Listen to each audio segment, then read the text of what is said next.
minutes or so. Maybe 5 minutes, 2 minutes. maybe 2 minutes. Maybe no minutes. Dr. Stoyanov. Yeah. Thank you very much, Professor Bata.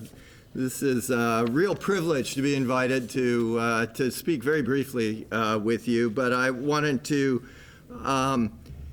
bring you the regards and the greetings of President Davenport, the president of Minnesota State University Mankato, and also Provost Wells, who's the Senior Vice President for Academic Affairs. Neither one of them were available, and so I graciously accepted the invitation that Professor Bata provided to give you greetings from the senior administration here at Minnesota State Mankato. I also want to commend the College of Social and Behavioral Sciences and the Department of Government for hosting this event. We understand how important it is. We welcome the opportunity to invite faculty and students from other institutions to our community here of scholars and teachers. We believe that we're pretty good hosts, and I know that the preparations that have been made on your behalf will ensure that you have an excellent experience while you're here. Before I assumed the role that I currently have, I had the privilege here of serving both on the graduate faculty, but more recently as the Chief International Officer and the Dean of Global Education. And I can tell you that in that role that I served for 4.5 years, my responsibility was to help prepare the students and the faculty on our campus to be global citizens. And that's a goal that the National Model UN plays on behalf of you and many other students that are enrolled in this program across the United States. It is a commendable academic activity. It's one that prepares each of you to be global citizens, to join a world that's interrelated and interconnected in ways that are really stretching our imaginations. I work to provide students and faculty the opportunity to visit many different parts of the world. We would send them out to more than 30 different locations. But more importantly, I worked very hard to bring the world to Minnesota State Mankato. And by that, I mean we're very proud of the fact that we host over 1,300 students from nearly half of the member nations represented at the United Nations. So if you know, there are 193, I believe, at the most recent count. And we have 94 different countries represented on our campus. So despite the fact we're in southern Minnesota, in an upper Midwest state, we're very proud of the fact that many people from all over the world have chosen to join us here. And that enriches our campus, and it makes us a more global and international location than we'd otherwise be.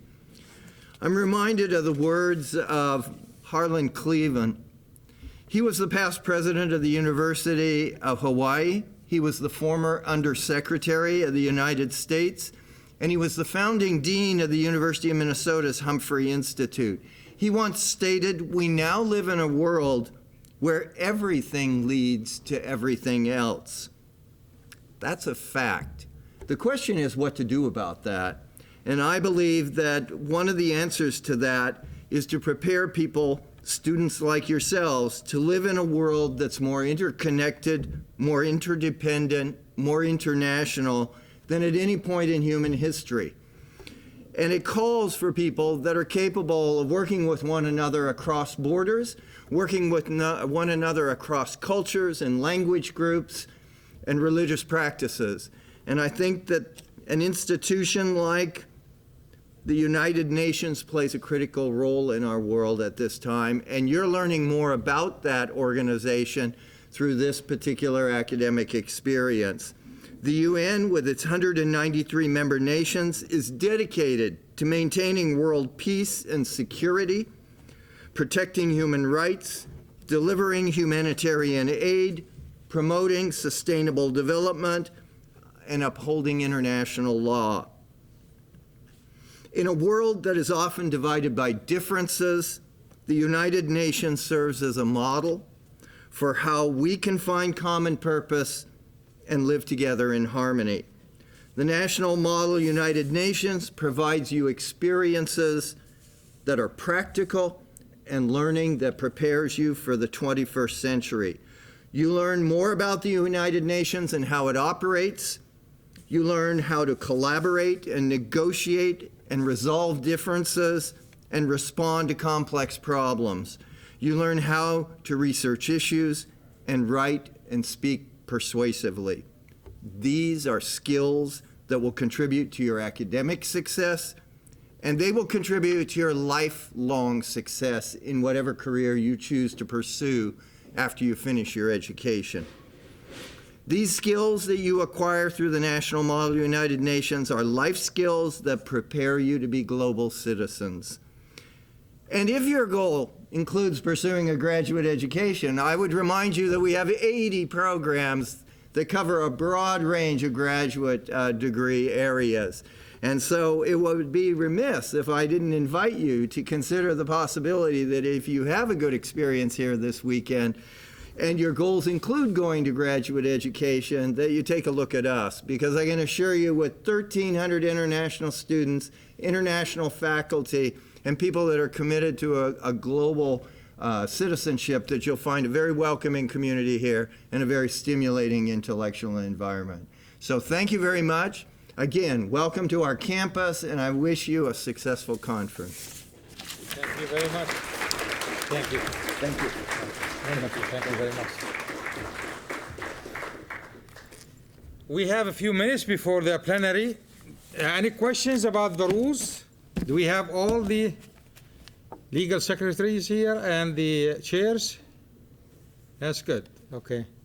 By the way, we did not have all of the badges made. I think we printed them, at least for the ones that I received the credentials form from by 7:30 a.m. yesterday. And I have not updated that. It's just like too many things to do. It's true, you know, I've been talking about it for a while. And I said, hey, it takes 90 seconds, so please take the time to do that, and it would help us and it would help yourself. But we will make them, and then some of them are actually made, but we didn't have that, I can call it jacket, but that cover that we have on it, right? And so our office manager will buy some more tomorrow, and then we'll prepare them. And so we will begin tomorrow, you know, sharp, according to schedule. Please do follow the schedule. I mean, I think that's why we made it, so that we can all follow it, right? And just I know the food area for the lunches, it's that way. There's a library, and right, you guys? Next, there's Market Presca next to the library, and next to, yeah. I mean, now you're realizing I basically get to this point, but I go that way, right?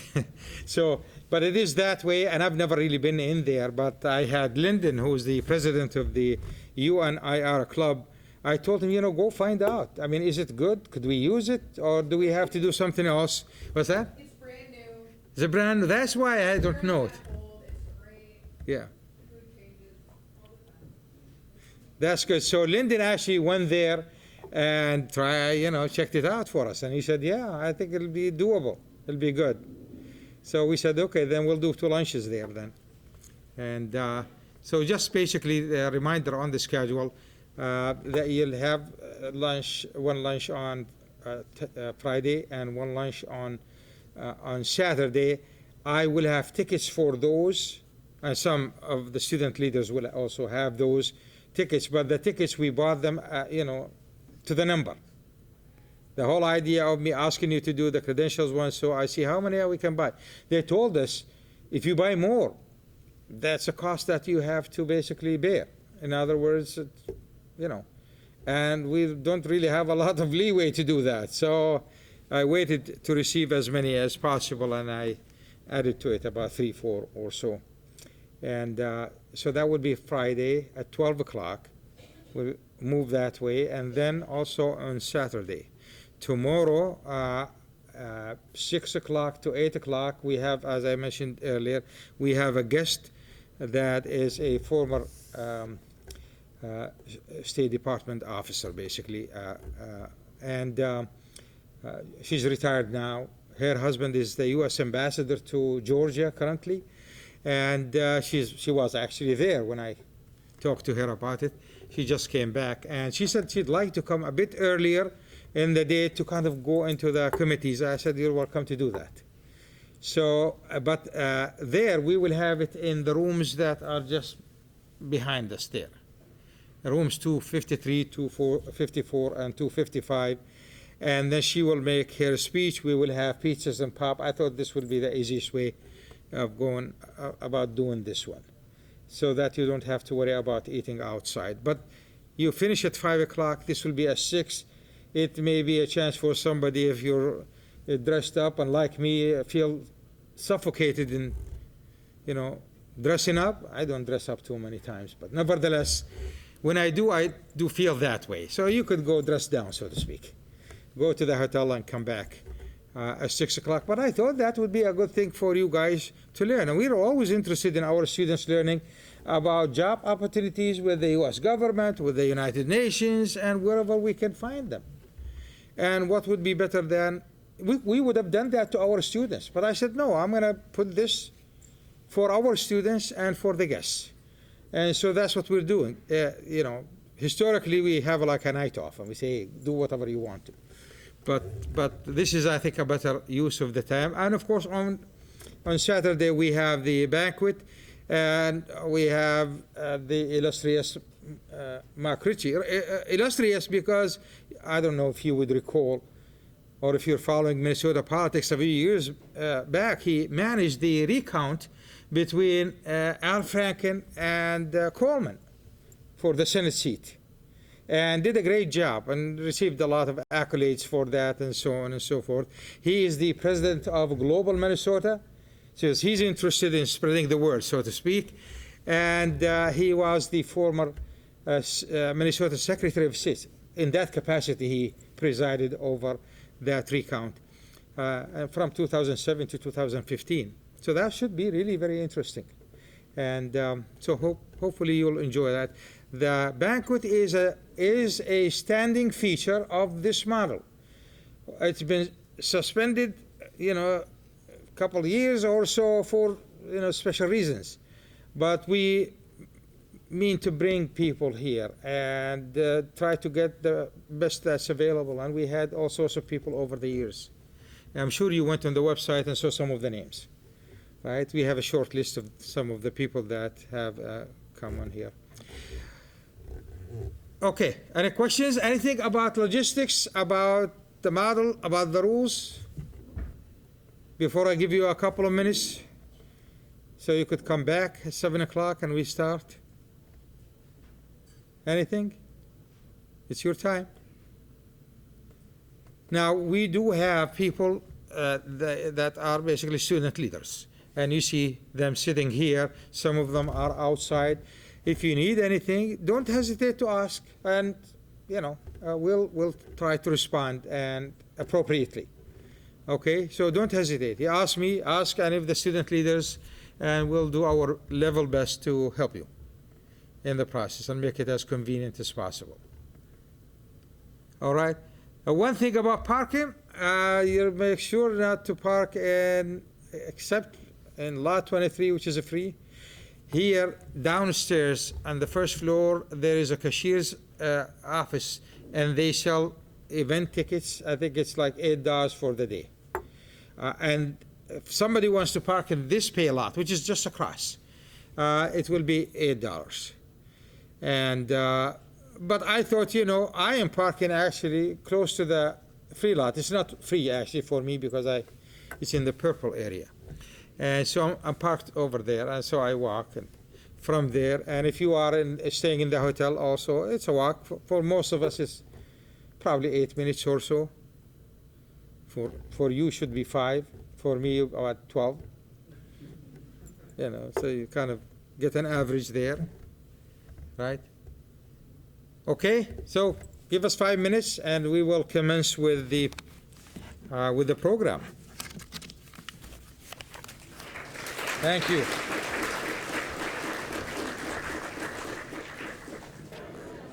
Yes, sir. Get their attention first. I'd like to call the session to order. That's it. Now I will call Allie, our legal secretary, to the podium to perform roll call and establish a quorum. With 48 countries being represented, we will need 32 present country delegates for establishment of a quorum. When Allie calls your name, or the country's name, if the head delegate could rise and announce that they are present and voting, that would be appreciated. All right, Argentina, Australia, Austria, Belgium, Belgium is present and voting. Brazil, Canada, Canada is present and voting. Chile, Chile is present and voting. China, China is present and voting. Colombia, Colombia is present and voting. Cote d'Ivoire, Present and voting. Cuba, Present and voting. Czech Republic, Czech Republic, Czech Republic, Denmark, Dominican Republic, Ecuador, Equatorial Guinea, Ethiopia, France, Germany, Guatemala, Guatemala is present and voting. Hungary, Present and voting. India, India is present and voting. Indonesia, Present and voting. Iran, Present and voting. Japan, Kuwait, Laos, Laos, Laos, Lebanon, Lebanon, Lebanon, Mexico, Mexico, Mexico, Myanmar, Myanmar, Myanmar, Netherlands, North Korea, Pakistan, Pakistan, Pakistan, Peru, Poland, Poland is present and voting. Qatar, Qatar, Qatar, Russian Federation, South Africa, Spain, Present and voting. Syria, Present and voting. Thailand, UK, UK, UK, Ukraine, Ukraine, Ukraine, United Arab Emirates, President voting. USA, United States is present and voting. Venezuela, Yemen, With 38 countries present and voting, we have reached quorum. So with quorum established, I'd like to call upon us all to take a moment of silence.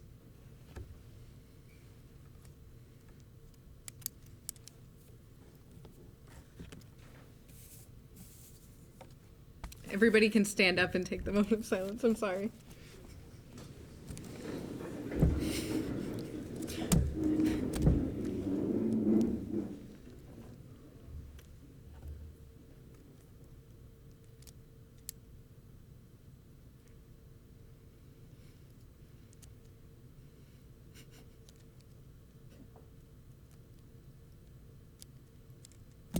Thank you. You can take a seat.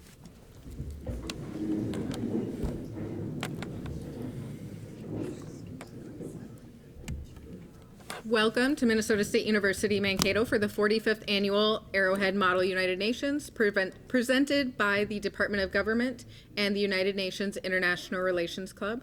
I'm Rachel Iverson. I'm the President of the General Assembly for this year's Model United Nations, and I am Chair of the Social, Cultural, and Humanitarian Committee. I would like to introduce the other chairs, so if you'd please rise so that we can applaud you once I call your name. Lyndon Carlson, President of the Chairs and Chair of the Economic and Finance Committee.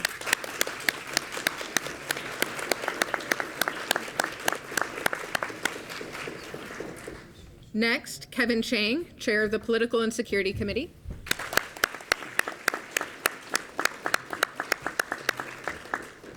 And I would like to introduce this year's Secretary General, serving as the Chair of the Security Council, Dr. Abdallah Battah.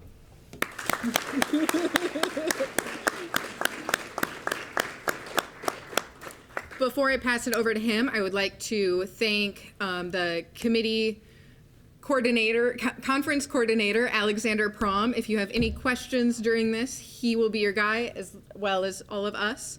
Thank you to all of the volunteers that helped set this up as well.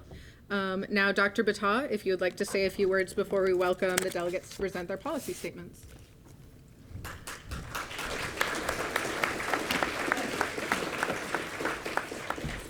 Madam President of the Assembly, Excellencies, Heads of State, Heads of Governments, distinguished foreign ministers, honorable delegates, ladies and gentlemen. It is my honor to speak before the Assembly.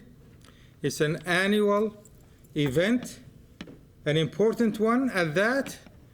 The UN is a home to all of us, big countries, small countries, powerful countries, weak countries. We all can find our voice in the United Nations. And we begin with hope and promise for the coming session and for the coming years ahead. The UN is unique. No other institution or organization matches it. It's comprehensive in scope, touches upon all sorts of issues that touch upon our lives and the lives of everybody around the globe. It is universal. Nearly all countries in the world are members of it. And it is also perhaps the only forum that can potentially tackle our collective problems effectively, productively,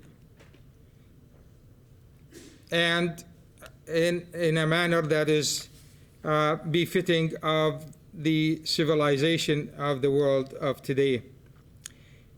We do have a lot of problems around the world, and we come here to earnestly and seriously tackle them. This is the place for attending to those problems. The fortunes of the earth is in our hands. We ought to realize that. Our task is mighty. Our responsibility is great. We shouldn't belittle our role in what is taking place on the earth and in the affairs of the nations. The choices are in our hand. We can choose to do good, to improve the lives of millions and millions of people around the world, to safeguard the interests of everybody, to take care of the environment, as opposed to degrading it. It is that sort of legacy that we want for ourselves, but we also be jealous enough and eager enough to leave it for future generations, for our children and children's children. What will they say if they receive from us a world where nature is degraded, where violence is rampant, where conflict is the norm? What kind of civilization we leave to them? That's in our hands. Kicking the ball down the road, kicking the can down the road does not help. It certainly is counterproductive. Perhaps sometimes it's as a result of the pursuit of rational interest, the kind of rational interest that allow us to pursue our own selfish interests at the expense of everything else, nature, other people, and everybody else around. There has been progress that's been achieved by the UN over the years in a lot of areas. Some diseases were eradicated by the UN. And the UN in the area even of security can do things better and more efficiently than countries can do unilaterally. Some big countries recognize that when they have to actually look at the numbers. The UN speaks and represents the collective, the common good, not the good of some, the select some. It seeks to affect collective security, not club security, individual security. That is not part of what the UN and what was established for. So there is, in fact, hope. Hope is in our hands that progress has been made and we can make much more. But we shouldn't delude ourselves to thinking that we've done all that we should, to be lulled into complacency about the major tasks and challenges that face us. If anything, hope should make us redouble our efforts and try to zero in on some of the most difficult problems that we face. Poverty, global warming, the rise of extremism on all sides and around the world, unfortunately, right? Underdevelopment, major violations of human rights. Scholars speak about dozens of episodes of genocide have taken place since 1945. Is that really befitting of a civilization of the 21st century? Right? It surely isn't. And we should seek better. But it's in our hands, and we ought to keep that, keep reminding ourselves with that. Our efforts should be diligent, should be serious, should be targeted. It should be multilateral. Our problems are common. None of us can solve these problems on their own. Anybody who can do that will be fooling themselves. And problems that are caused by a collective require multilateralism. There is no self-help there, right? No free riders, no unilateralism.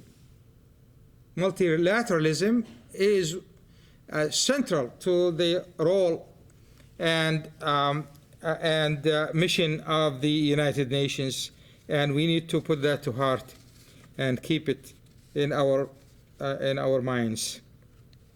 So every session comes with promise and hope, and this is no exception. So the hope is renewed by you attending in a serious manner to the problems that we face. I call upon you to do what is right for you, for your people, for the world at large. We must. And some of the problems we face are urgent. We really don't have much choice with respect to that.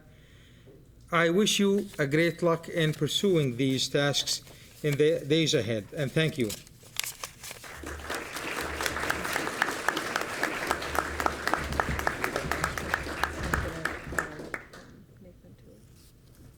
I want to talk to them about, you're going to do this first? Oh, I already did this. Okay. You want me to do basically the evaluation form? Yeah, do you want to tell them about that one? Yes. Okay. Okay. Okay, so I have an invisible hat. I'm going to put that on. And that has to do with just informing you that basically we do have evaluation forms for the speeches. And we distributed some of them. And for the advisors and student leaders that are not actual delegates, we have them on the table outside. And so please pick one up and listen to the speeches and try to evaluate them. And once again, I know some people were not here, but the criteria that we will be using, number one, representation, meaning accurate representation of the country. That calls for us to have done really good work in advance and research, and we know what we're doing, as opposed to shooting from the hip, so to speak. So that's really important, and it has the highest score. The second one has to do with the area of delivery, and this is the oratory part, and the presentation part of it. You're dressed well, not dressed well, and so on and so forth. You speak clearly, you speak to communicate, and clearly you speak in a way that is dignified, right? You don't want to insult anybody, right? In past years, we had all sorts of examples. We had people that, for example, represented North Korea. I don't know if we have delegates for North Korea or not, and they would come and act really silly. Why? Because they got the idea that their leader is irrational and crazy, and so they want to they think they're acting the part, and that's not true. That's not true. Small countries, well, North Korea or others, have interests and, have ambitions and have hopes and fears and all of that stuff. And it is important that we represent them well and in a dignified way. That's really very, very significant. Another area has to do with the time. Time, meaning we give you basically, according to the rules, 3 minutes. And it's okay between 2 minutes and 45 seconds on the lower end of the range and 3 minutes and 15 seconds on the upper end. You don't want to go above that. Okay, so utilize that effectively. Of course, shorter speeches are generally harder to do than longer ones, right? And the last one, I think we call it creativity, I suppose. And creativity is kind of in the eyes of the beholder. So the advisors, I'm going to probably sit and evaluate as well. You see something that, that really is nice and creative. That's what you register, right? But it's not something that's contrived, because it wouldn't look to be creative, right? So that's the criteria that we will use, and there are basically 3 certificates that we will issue, 3 awards. One is for best speech policy statement, and the second one is for best policy statement honorable mention, and the last one is what is the last one? Nominee. Is a nominee. The last one is a nominee. The last one is a nominee, meaning it's runner-up. So you have the first one, the second one, and the third one, right? And good luck to everybody. So please keep that in mind. I thought I should warn you, so you can take that into account for your speech, as opposed to saying, well, they told me after the fact, right? Thank you.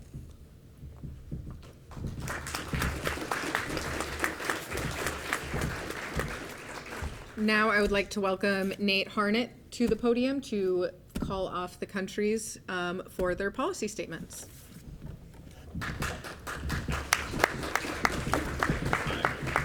All right, so we're going to begin with the opening statements. Nations will be called up in groups of 3 to give delegates an advance notice of their turn. Please approach the podium when your flag and anthem are presented. We currently have a few additions to the list, as well as members who are currently not here. So please be patient as we attempt to get through the list, get through everyone, and we'll try to be as consistent as possible. We apologize if we don't have your flag, but we will fit you in where you're meant to be.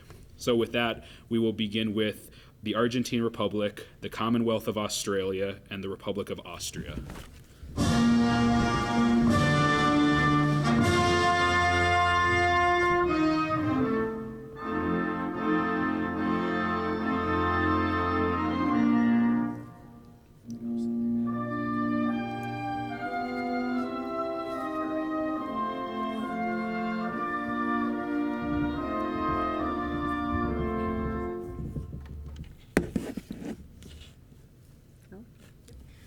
Good afternoon, honorable members of the chair and fellow delegates. As a delegation of the Republic of Argentina, we recognize the importance of social, economic, and cultural progress to build a better country. The delegation recognizes the urgent problem of reducing the obstacles that impede the living and working conditions of our people. There are many challenges to which the international community must respond at present. Among them, the eradication of femicide, poverty, armed conflict, and climate change, problems that require the intervention and collaboration of the United Nations.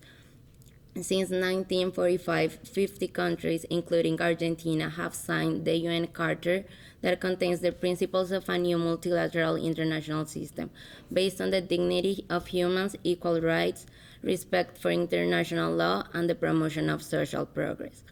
Argentina has abundant natural resources in energy and agriculture. The country has fertile land and a huge potential in renewable energy, besides being a leader in food production, with large-scale industries in the sector of agriculture and cattle ranching. However, the historical instability of economic growth and the accumulation of institutional obstacles have impeded the development of the country. Urban poverty in Argentina remains high, although it has been working on a program of structural reforms and has begun to correct some of the most important macroeconomic imbalances.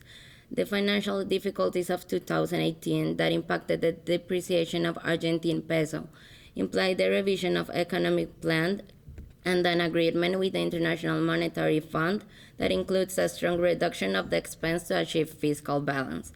To the previous problems is added the femicide. According to the data presented this Tuesday by the Observatory of Femicides on the Ombudsman of the nation, Argentina counted in the first semester of 2018 with a total of 139 of these, a figure superior to 5 murders to women by matter of its sex every week.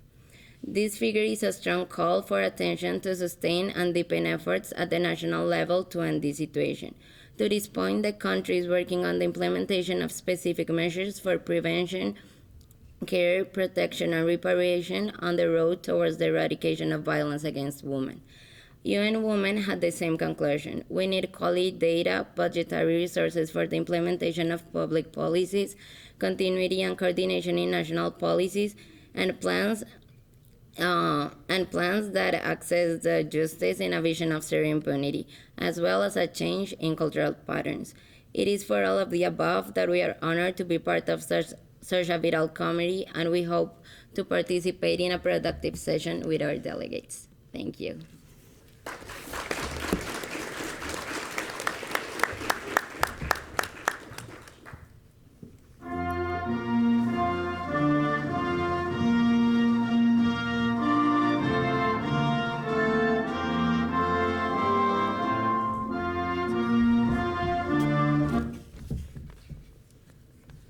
Madam President, ladies and gentlemen, the General Assembly, and distinguished guests, Australia would like to start out by thanking everyone for joining us here today.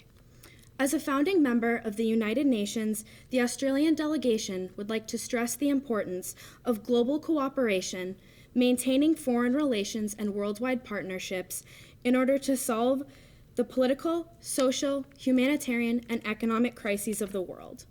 Australia strives to provide an upstanding example for all other member states. We want to set forth our priorities for the purpose of this conference. We would like to start out by calling to your attention the 5 pillars that Australia's membership to the United Nations is based on. They are good governance, gender equality, freedom of expression, advancing the rights of Indigenous peoples, and continuing to fight for the furtherance of strong national human rights institutions. All of these are priorities that we plan on addressing during our time at this meeting by ensuring that our focus is on repairing failed states, respecting the LGBTQ+ community, working with governments to increase the quality of life of everyone across the world, bringing to light the struggles that Indigenous people face, and continuing support for humanitarian aid and assistance. Australia would like to stress the importance of the issues previously discussed today. We will continually strive to promote a better world through the actions of our delegates. The resolutions we have prepared will create lasting social change throughout the world and ensure the continued cooperation and development of all nations. In our resolutions, the Australian delegation has stressed the importance of ensuring that freedom of speech is not abridged and that all the world's people are not forced into oppression. We believe that these resolutions coincide with our pillars very well and justify their creation. We will fight for the people who cannot fight for themselves and speak for them through the power of this intergovernmental organization. Finally, the Australian delegation would like to emphasize the role that our country has played in maintaining peace and international relations among all member states. The world is far from perfect, but as we can all agree, we are making considerable strides to improve relations among countries in a dignified and respectable way. All member states hope to continue to fight for human rights and liberties that all global citizens are entitled to. All people of this world expect this body to uphold the values of the UN Charter and promote growth in all categories of life. Harmony of all member states is the ultimate goal, and we aim to make this a reality. Thank you.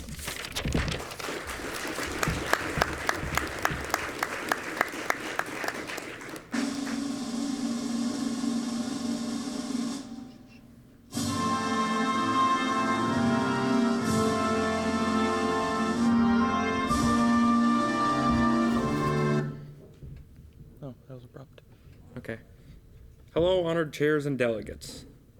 The Republic of Austria remains dedicated to maintaining world peace and keeping conflict reduced in the times that it does happen to occur. In that effort, we have contributed one of the largest amounts of peacekeepers to the UN's missions and operations. We wish to uphold international law and human rights and humanitarian law, and we wish to use the ICC processes far more than they are currently being used, and to uphold them where they are. We prioritize the maintenance and upholding of the rule of law in addition to that. We support the development of sustainable and environmentally friendly institutions and practices across the world. And lastly, we continue to support and lead the reform and strengthening of the United Nations as an institution, considering we are one of the hosts in Vienna of the UN headquarters. Thank you, and we hope for a productive and fruitful session.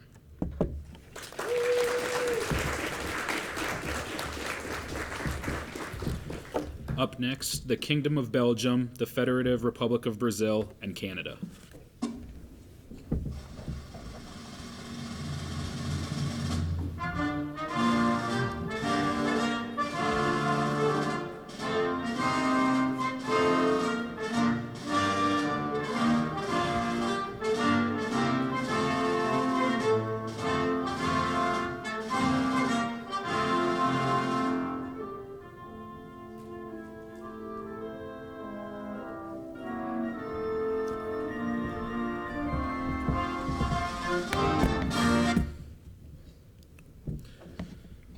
I would like to start by thanking respected Secretary General, chairs, guests, and my fellow delegates for granting me this platform to stand up and speak as a representative of not only a state, a representative of the fight of peace and prosperity.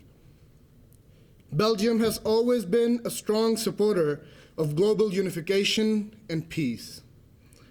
In respect to the fact, Belgium has been one of the strong advocates of European integration, creating a more unified system of governance and mutual benefit. Belgium stands as a state of integrity and honor. Its most aspects of foreign, economic, and trade policies are coordinated through the European Union. In consideration to the improvement of foreign relations, Belgium seeks improved relations with the nations by using the Forum of Organization for Security and Cooperation in Europe for developing friendly and business-directed relations in the world. The other issue that is to be discussed is the problem of extremist violence in Western Africa. The Security Council will consider a resolution introduced by the Belgian delegation to bring peace to this vital region of the world. These are the problems Belgium wants to put in front of their respective chairs. These things are necessary for securing peace and prosperity around the world. We, the nations of the world, realize the need for a unified organization like the United Nations almost 80 years ago for the sake of peace and a better world. Then why can't we live in peace? If we know the passage to diplomacy and prosperity, then why don't we walk on it? Let's make a difference. Let's make peace. Today, Belgium challenges nations to put their differences aside and work towards what we set out to accomplish 80 years ago. Thank you so much.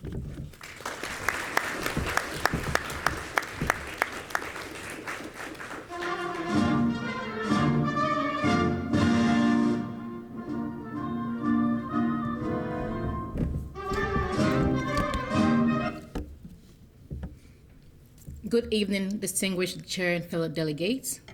Delegation of the Republic of Brazil in the Economic and Finance Committee fervently supports measures to protect those vulnerable to climate-related extreme events and other economic, social, and environmental shocks and disasters. According to the UNDP, in the last decade, greater than 1.5 billion people have been affected by disasters, which has cost $1.3 trillion. The ability of a nation to build up disaster resilience is intertwined with reduction of poverty.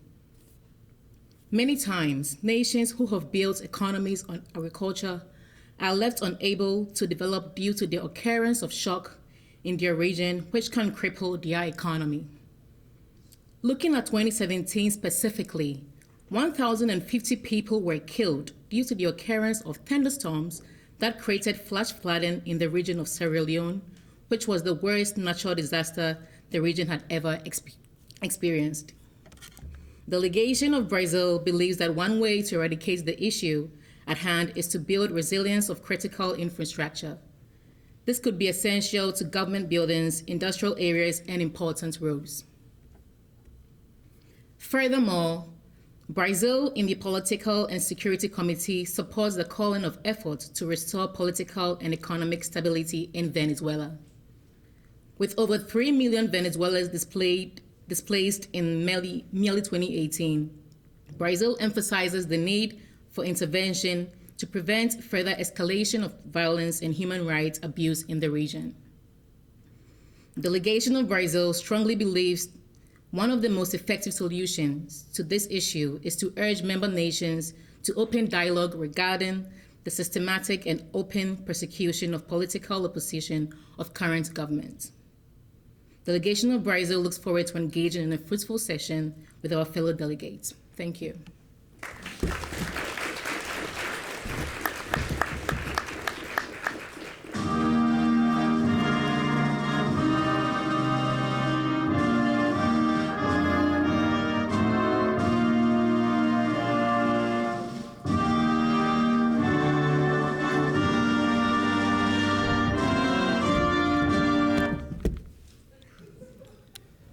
Good evening, Mr. Secretary General, Madam President, honorable chairs, and my fellow United Nations delegates, and distinguished ladies and gentlemen.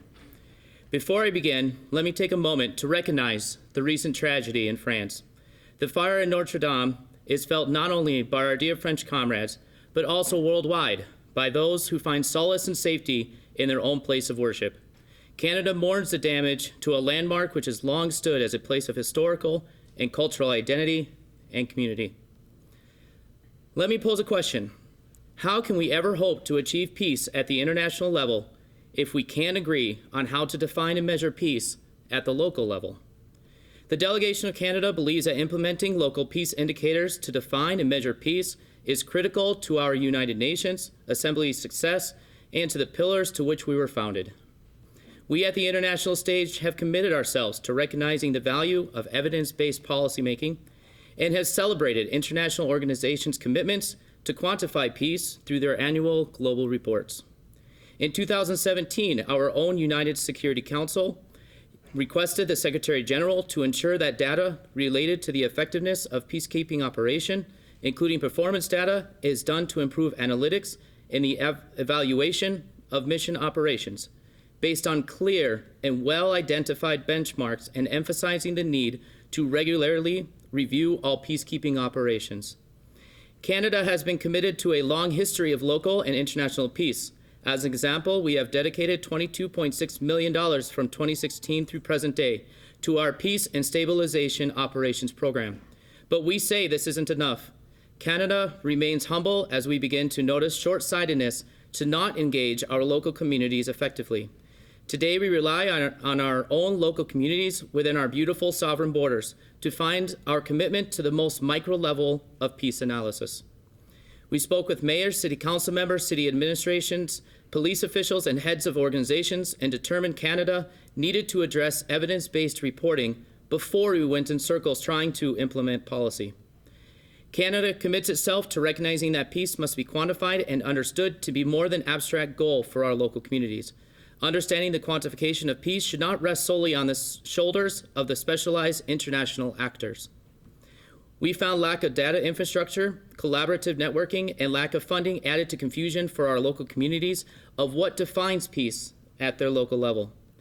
Canada calls upon this assembly to implement peace indicator discussions, which merge top-down expert analysis with facilitating local discussion to create sovereign-specific peace elements. Canada is prepared to work with the international community to make sure this happens. The Canadian delegation is hopeful of this Assembly's debate, leading to true and comprehensive peace at all levels. Thank you.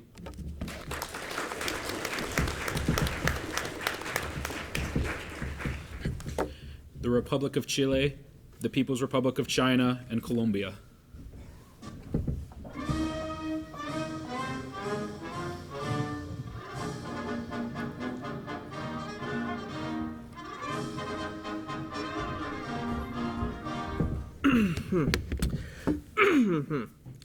Honorable delegates, the nation of Chile is honored to have been invited to this conference. We thank you for the opportunity to share Chilean thoughts and recommendations on the problems facing our world today, recognizing the issues, political, economic, and social that threaten our world today. The nation of Chile calls for resolutions that can solve issues that expand beyond national borders and that can be implemented in global outreach. Chile has come today to discuss substance abuse happening amongst secondary students within the nation of Chile, an issue that is becoming equally more problematic and detrimental amongst our adolescents. Chile hopes to collaborate with other nations, many of whom suffer similar issues, to create efforts that address this matter. Chile has started to implement localized programs, such as in the city of Valespario, offering youth assistance with substance abuse issues. But Chile would like to expand and further explore how to systematically advance these programs on a national level and how others may learn from our experiences. In order to address these issues, we must consider political, economic, and social solutions while considering the physical and mental safety of Chile's most valuable resource, its people. Chile calls for swift action on these advancements due to the fact that the substance abuse crisis continues to escalate globally. Chile would like to encourage resolutions that bring about peace and stability. The Chilean people also hope to see the address of deforestation and soil erosion issues that threaten the Earth's biosphere. Chile looks forward to the next few days and all collaboration. Thank you.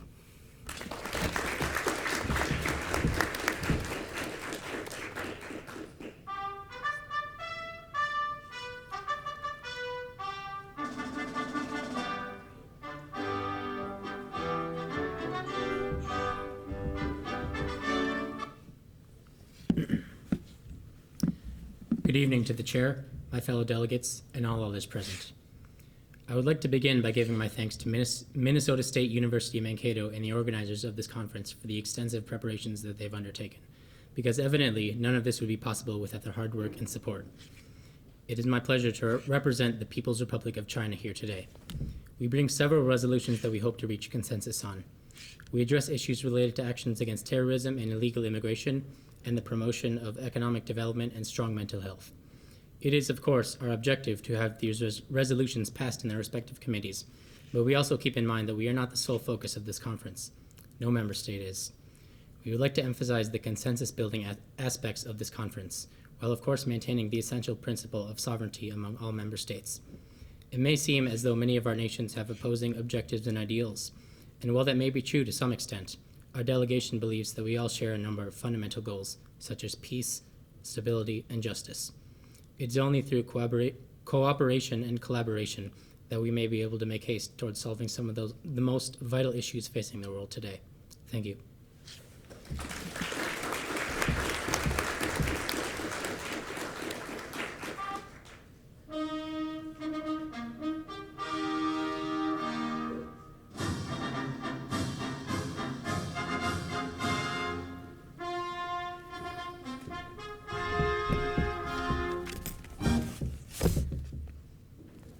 Good evening, Madam President, honored delegates, and distinguished guests. The delegation of the Republic of Colombia are honored to be here among friends. The myth of El Dorado is real, but it is not physical.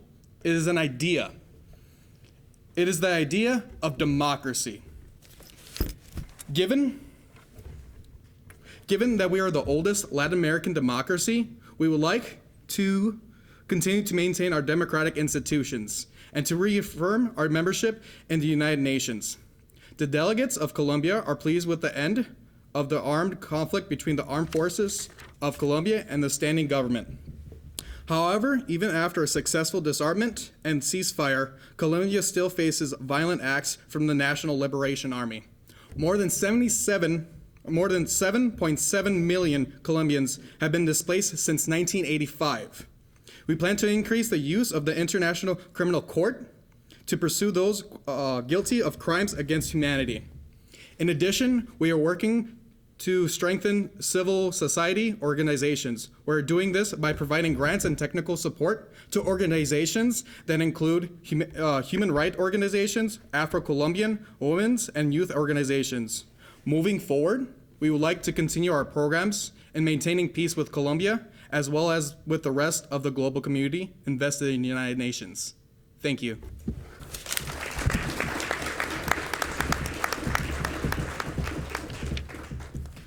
The Republic of Cote d'Ivoire, the Republic of Cuba, and the Czech Republic.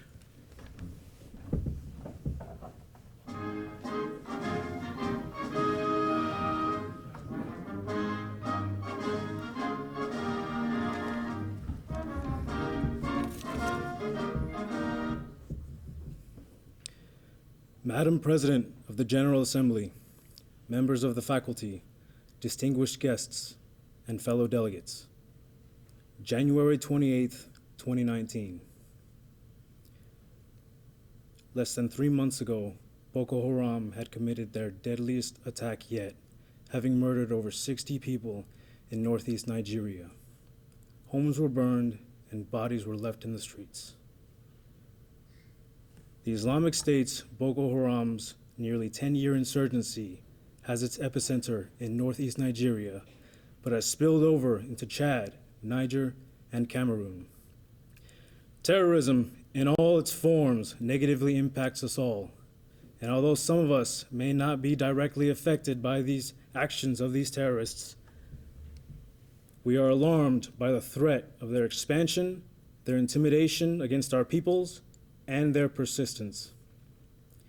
Côte d'Ivoire remains focused on the fight against global security challenges, such as violent extremism, terrorism, organized crime, cyber threats, and piracy. Although we may not share some views and beliefs, we can all agree that the safety and security of all peoples must be prioritized. They must be protected. Another major international crisis we all continue to face together is pollution. It affects our peoples and environmental ecosystems. We have all witnessed or experienced the effects of pollution on our peoples, such as our sons and daughters who unfortunately suffer due to polluted air and water, as well as the effects of climate change on our agricultures. We all have the right to healthy environments, and we are incredibly grateful to those who have initiated efforts to reduce this abuse on our world, as well as those who strive to continue to create solutions to combat this global threat. These contributions greatly improve the lives of millions worldwide, and we wholeheartedly support these endeavors and will cooperate fully to solve this issue. We look forward to constructively debating in order to achieve effective solutions. Thank you.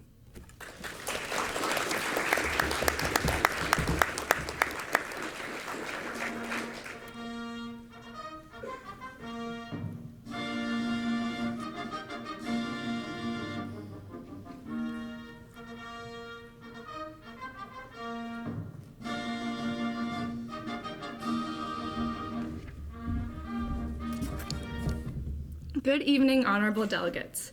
I thank you for your time and attention as I share with you the goals of the Republic of Cuba for this year's conference. First and foremost, we anticipate a conference full of lively debate and discussion, the formation of new alliances, as well as the strengthening of old ties, and opportunities to establish constructive initiatives to create a more advanced and peaceful world. The delegation from the Republic of Cuba looks forward to the mutual collaboration and respectful dialogue throughout the conference in order to advance our global society.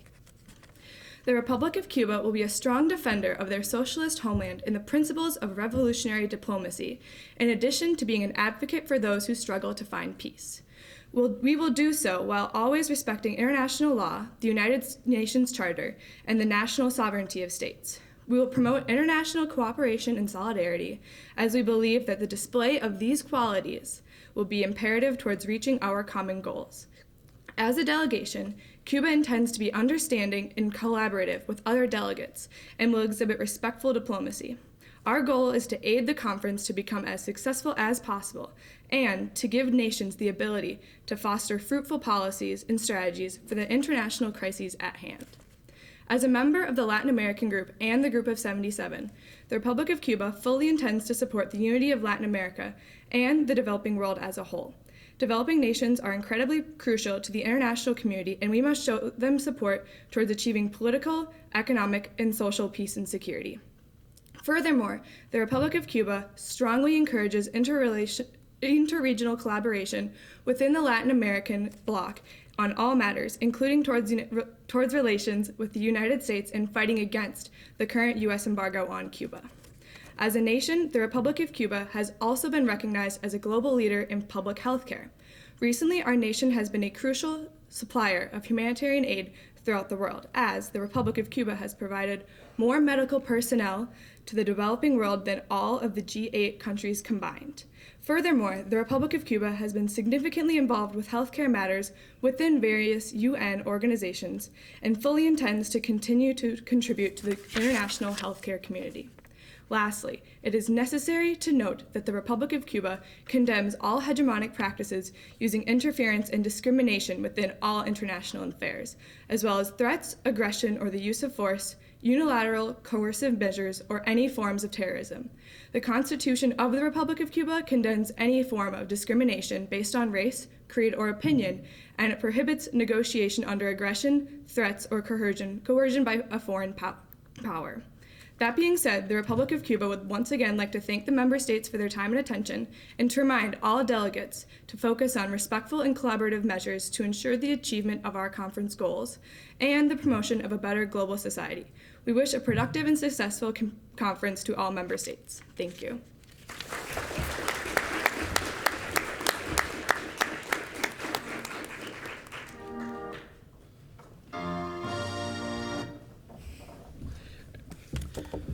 Democratic People's Republic of Korea, the Kingdom of Denmark, and the Dominican Republic.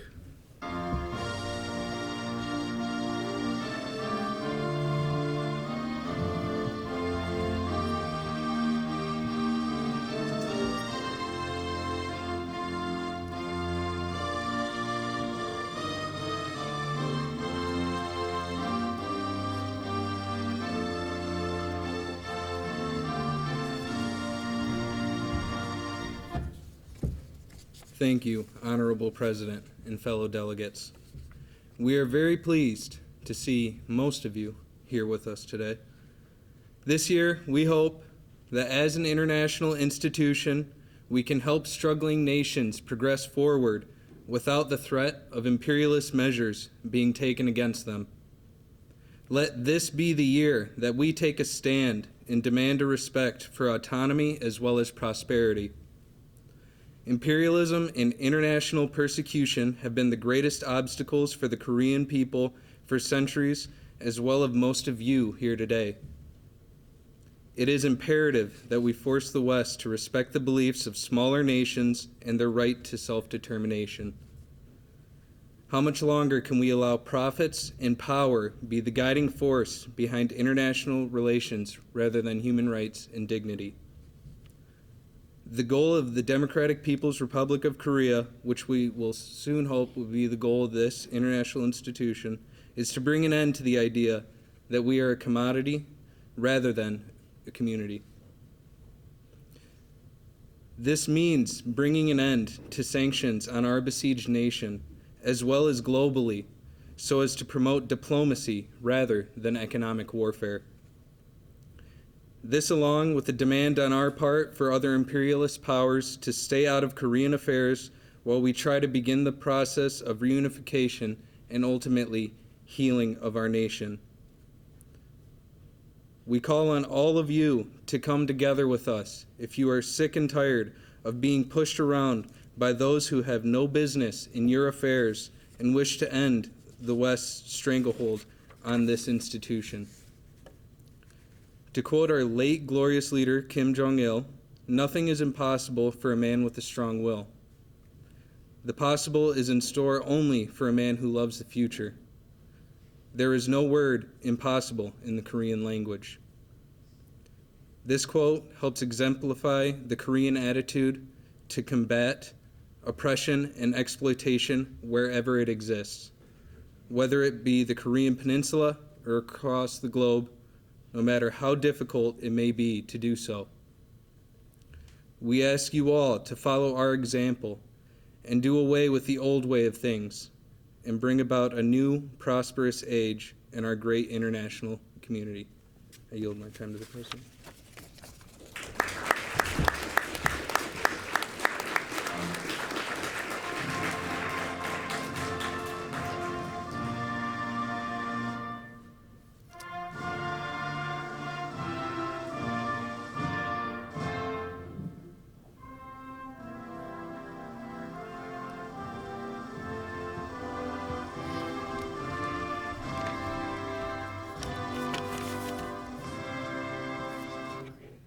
Madam President, honorable chairs, esteemed delegates, the Kingdom of Denmark owes its existence to the sea. From the land that rose out of it, to the cultures that were traded, and the heritage that emerged, they continue to forge Denmark today. From the noble Vikings in the time of King Harald Bluetooth, the bleak and beautiful waters continue to impact generations. A noble culture indeed, it is a point of Danish pride. But while taking pride, the Kingdom of Denmark and the Danish peoples recognize its influence on Denmark's colonial legacy. The Greenlandic Inuit, in particular, have suffered from Denmark's colonial legacy. It is from this recognition that the commitment to indigenous peoples worldwide that the Kingdom of Denmark has and will continue to advance the rights of indigenous peoples. Indigenous peoples faced a distinct struggle in the right to self-determination, the taking of land and resources, forced assimilation, lack of media access, and the absence of respect are not problems isolated to specific regions. They affect indigenous peoples worldwide. Moreover, the distinct struggle is predicated on the lack of political participation among indigenous peoples at the local and national levels.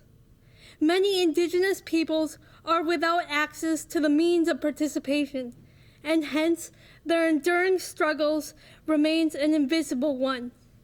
In turn, over the next 2 days, the delegation of the Kingdom of Denmark is committed to working with member states to promote political participation among indigenous peoples.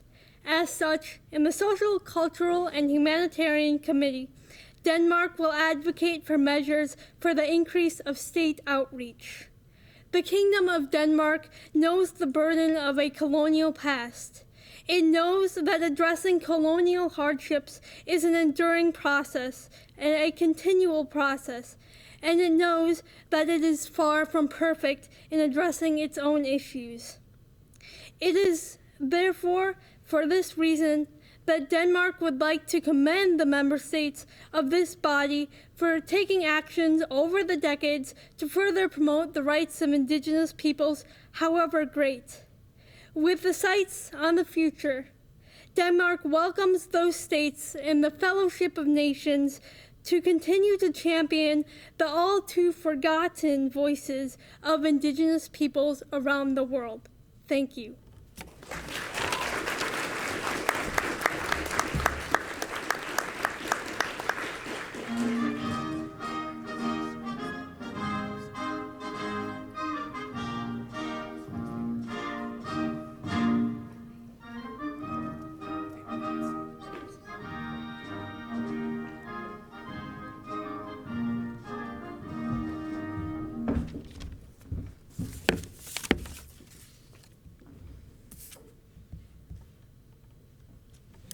Madam President, distinguished chairs, and fellow delegates, the Dominican Republic is grateful for the opportunity to participate in the 45th Arrowhead Model United Nations Conference.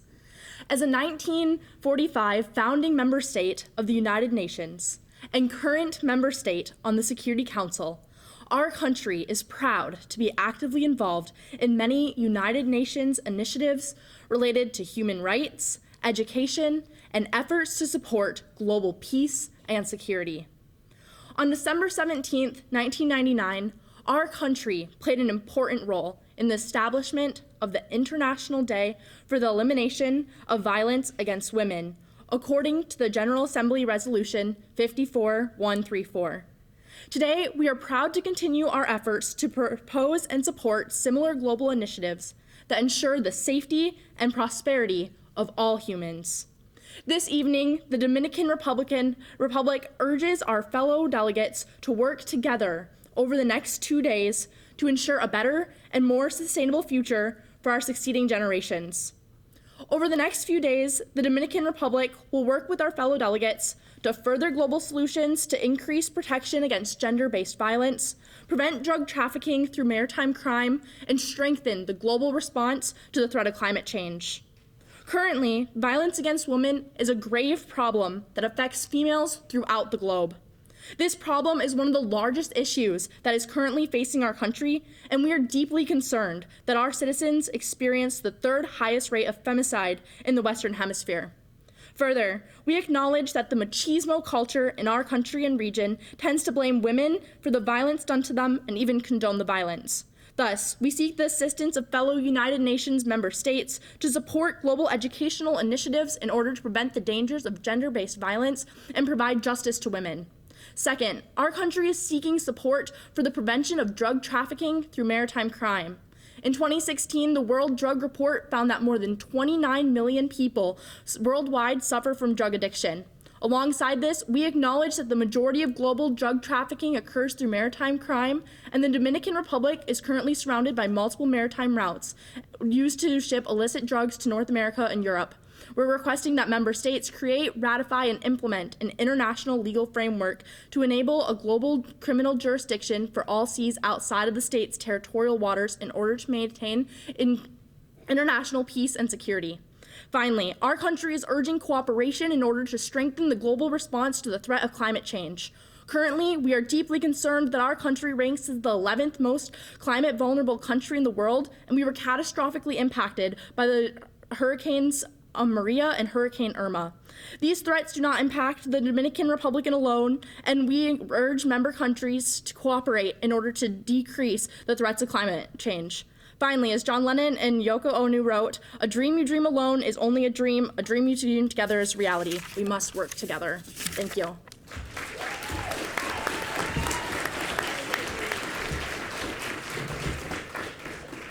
The Republic of Ecuador, Equatorial Guinea, and the Federal Democratic Republic of Ethiopia.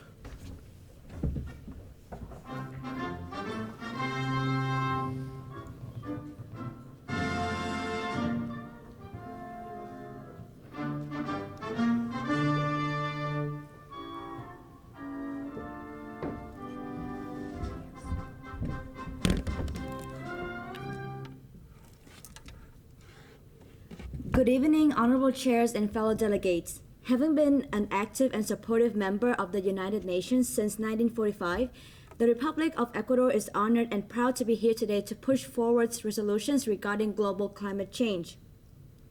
Recognizing and acknowledging that the devastating effects brought about by the climate change in the world and in Ecuador, specifically where the total of Ecuador's glaciers coverage went down by 28% in 2008 and is expected to be reduced by 50% in the coming years, we are moving towards developing systematic and integrated projects to mitigate the existing water shortage caused by the changes in the environment. In addition to that, we are attempting to prevent further development of global warming by strengthening forest management, promoting necessary knowledge, and raising awareness of this issue, as well as moving towards cleaner energy. Understanding that global warming as well as pollution knows no boundaries, we set our goal in supporting and encouraging resolutions proposed by members of the United Nations, which strives towards addressing climate change problems. Ecuadors have been struggling economically and financially this past few years, with government debt experiencing heavy deficit with an increase of 45% from 2013 to 2017. This was a result of the previous administration's attempt to promote economic stability, where we accepted unfavorable loans conditions regarding the export of oil, which might have significant impacts on the worldwide oil price. In order to stabilize the economy for the benefit of the country and the region, we had requested a $4.2 billion extended fund from the International Monetary Fund, which was approved in March and will be distributed throughout the next 4 years. This fund shall be centered around 4 major priorities: boosting the competitiveness, strengthening fiscal sustainability, protecting the poor and the most vulnerable, improving transparency, and bolstering the fight against corruption. We would like the United Nations and its members to note that Ecuador is only one of the few victims of the loans made to developing and underdeveloped countries who have little to no bargaining powers and positions with unfavorable terms. These loans pose threats to not only the countries themselves, but also the economic stabilities of the regions. We hope that these types of loans will be addressed by the United Nations and that member countries will have more awareness of these issues.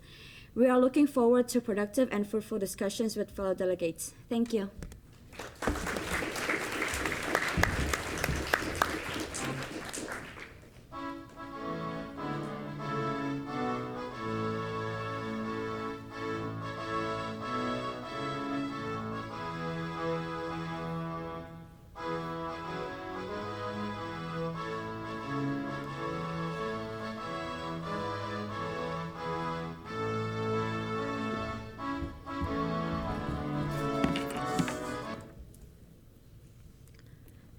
Good evening, Madam President, honorable delegates, and distinguished guests.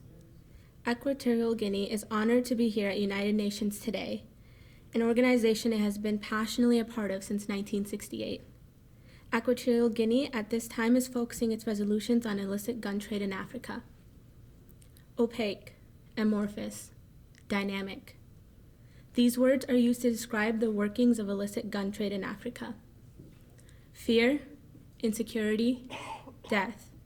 These words are used to portray the feelings and occurrences caused by illicit gun trade in Africa. The scenic shores of Equatorial Guinea and the rolling plains of Kenya do not seem like a place for an arms race.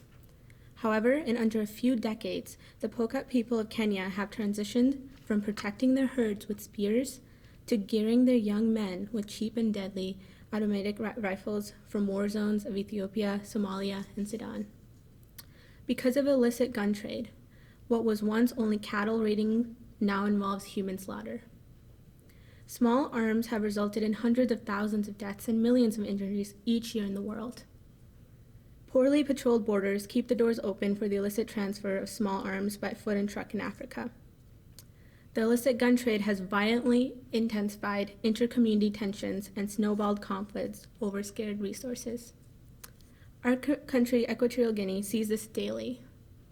In our country, which is one of many having the same case, Soviet-designed AK-47 assault rifles are sold for as little as $6. We have innocent citizens in Equatorial Guinea dying at an alarming rate due to the gun culture. There's also a constant displacement of people due to increased deadliness of armed groups and conflicts. As a preface, This story will involve a case of sexual assault, and some events will be told in detail. An African citizen remembers her status of losing her family and becoming a refugee. On the 24th of December 2015, she recalls, 6 masked men with guns and machetes came to my house. They first asked my brother to have sex with me, but he refused. He was shot and then hacked to death for refusing. 2 of the men later took a turn to rape me with guns pointed at me. My husband could not cope with the incident. He was thinking too much about it. This led to his death. I keep thinking about him. I think a lot about life. Her testimony suggests she would have resisted if they had not been carrying weapons. In order to promote the protection of humanitarian rights of the people in Africa, Equatorial Guinea calls for more assistance to states in Africa in curbing the illicit trade of small and light weapons.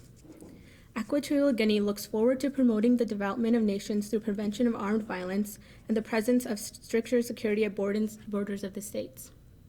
Harmonic inclusivity and protection of human rights are important goals for the United Nations. Thank you, and we hope for a great and collaborative and productive session.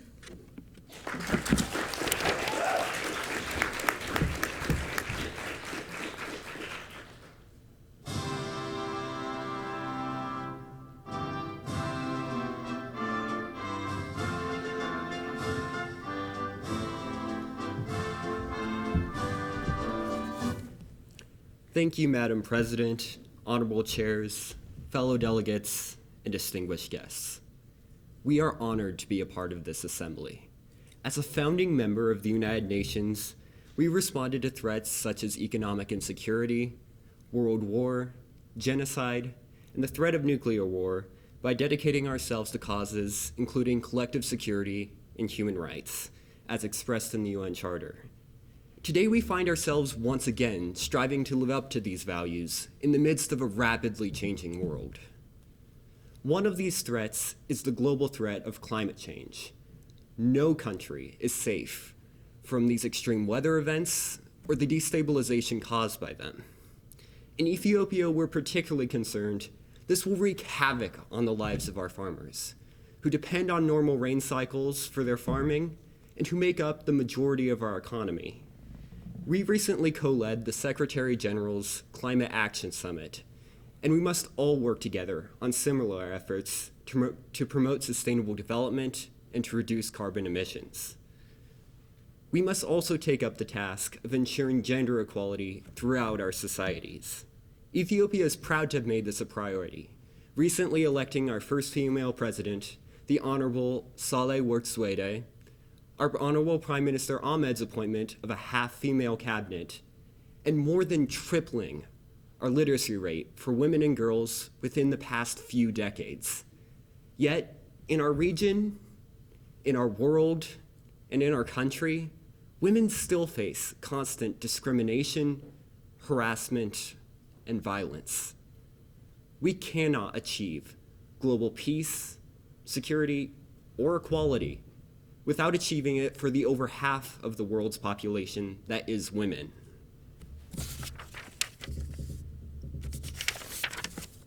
In the past few years, Ethiopia has also moved to resolve our decades-long conflict with Eritrea, including our successful advocacy to lift UN sanctions against them.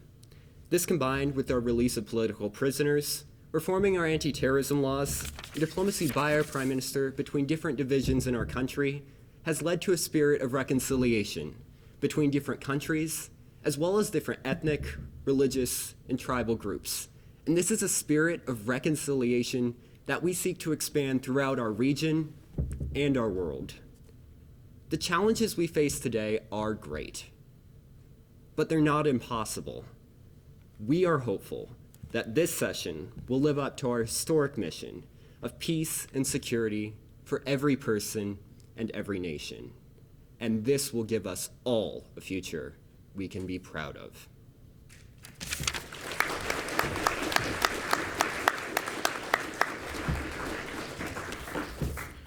The French Republic, the Federal Republic of Germany, and the Republic of Guatemala.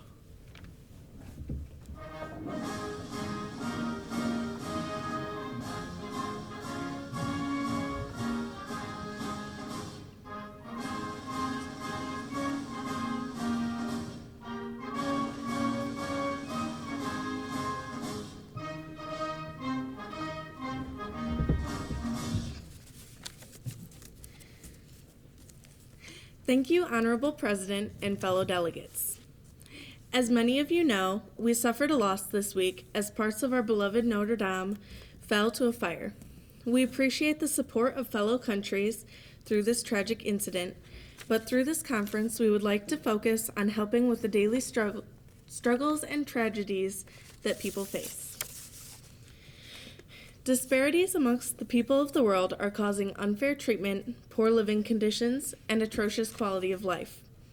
Upcoming generations should not need to grow up with all the uncertainty that we still find in today's world. France is here today to make a stand for equality and stability around the globe. We hope to work with all of our fellow countries to promote these values across the various nations that comprise this body. To quote our President Emmanuel Macron, "We have the force, the energy, and the determination, and we will not give in to fear." We will take this passion and energy to work towards protecting those who can't protect themselves, giving a voice to the voiceless, and correcting flaws within the international system. At this conference, we will specifically be working towards these goals by starting at the beginning, protecting pregnant women and mothers. Expecting families in disadvantaged areas lack access to prenatal care, reproductive resources, and skilled medical staff. We believe that the health of the next generation is vital to our future worldwide. It is our duty to protect the vulnerable and provide assistance to those most in need. Another vulnerable population is stateless men, women, and children. Some numbers estimate about 12 million stateless people in the world, but it's hard to get an appropriate estimate because so many countries can't keep an accurate count. Stateless people are at a disadvantage in the world because it's difficult for them to find jobs, start careers, and get help when in need. Countries coming together on laws and regulations can help to end this issue. Together, we hope to take steps to help solve the problem of statelessness in today's world.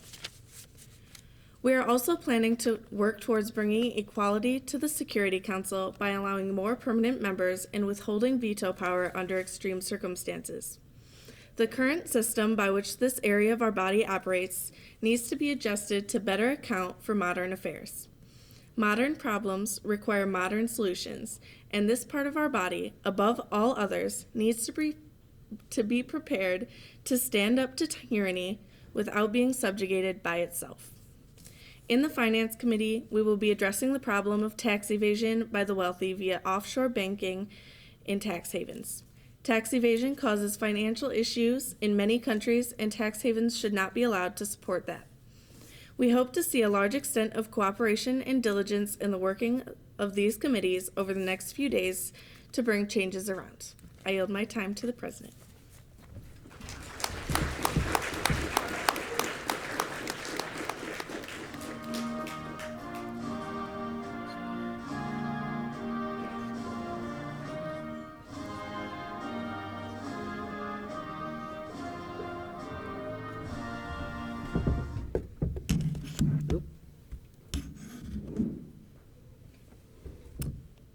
Meine Damen und Herren, sehr geehrte Abgeordnete der Vereinten Nationen, wir, die Vertreter der Bundesrepublik Deutschland, heißen Sie herzlich willkommen und wir hoffen auf eine erfolgreiche Konferenz und eine ausführliche Zusammenarbeit. Dazu glauben wir, wegen des unbestreitbaren Erfolges der Europäischen Union, dass die gleichen Ergebnisse des Friedensprojektes für die ganze internationale Gesellschaft erreicht werden können. Die Delegation Deutschlands ist dazu bereit, mit unseren europäischen Partnern und jedem zu arbeiten, der Frieden, Gerechtigkeit, Innovation und Sicherheit in der Welt ausbreiten will. Honored delegates, the delegation of the Federal Republic of Germany is excited to be a part of this distinguished assembly. But first, our delegation would like to thank the Minnesota State University of Mankato delegation for hosting Arrowhead Model United Nations. Your hospitality is noted by all delegations in attendance, and on behalf of them, we would like to express our gratitude. The Federal Republic of Germany, as a founding member of the European Union, believes strongly in the benefits of international cooperation. Speaking through one voice, the international community has an opportunity to stand strongly against our worst nature by solving crises of war, poverty, pollution, and disease. The example of the European Union has proven the value of international cooperation, as the continent of Europe has never known a longer period of sustained peace. Because of these efforts, the era of senseless bloodshed on the continent is over. Furthermore, this peace is reinforced by the unmistakable benefits member states reap by tightening their economic bonds, ensuring freedom of movement for people and goods, and reducing the use of retaliatory tariffs on the world stage. In accordance with our goals in the Political Security Council, the Federal Republic of Germany looks favorably upon any and all delegations wishing to participate in strengthening our shared prosperity by further eliminating restrictions on trade and guaranteeing to all our universal human rights. The German people hear the plight of refugees fleeing terror, bloodshed, and genocide.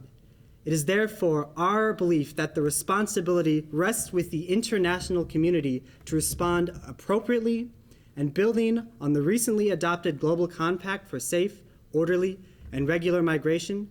We hope that our resolution will achieve these goals. In June of 2018, this body voted to grant Germany its 6th term serving on the Security Council. We are incredibly grateful that the international community has placed its trust in us, and in return we shall work tirelessly on the Security Council to demonstrate that this trust was well placed. Germany is strongly engaged with this organization politically, financially, and increasingly in terms of personnel, as we are the 4th largest contributor to the regular peacekeeping budget and the 2nd largest contributor to humanitarian aid and official development assistance under the United Nations. In the Security Council, the German delegation will be focusing on its 4 strategic goals: peace, justice, partnership, and innovation. In a globalized world, the international community is being called on more than ever before to work together to address conventional and new security challenges.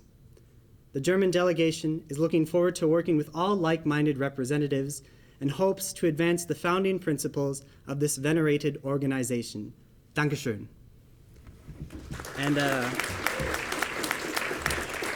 And before I go, I would like to point out that our flag is placed upside down. We would look favorably upon an operation to correct this mistake. Thank you.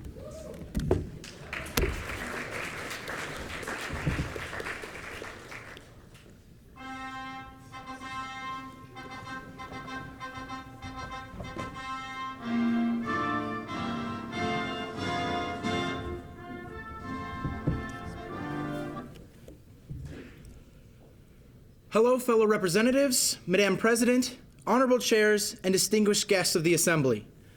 The delegation from Guatemala is honored to be here and to use its voice to advocate for international peace, cooperation, and the rights and liberties for all.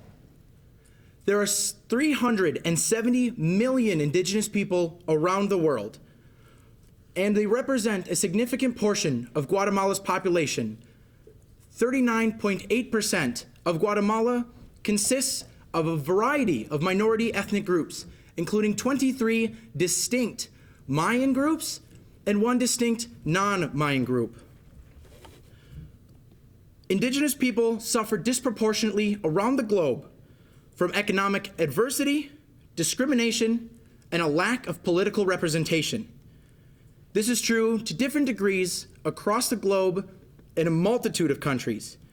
And the delegation from Guatemala is proud to stand with outspoken allies such as the Honorable Kingdom in Denmark in addressing these issues.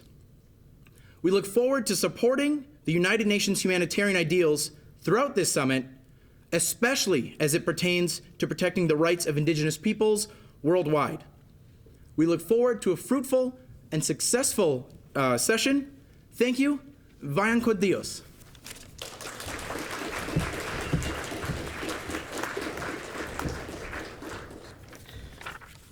Hungary, the Republic of India, and the Republic of Indonesia.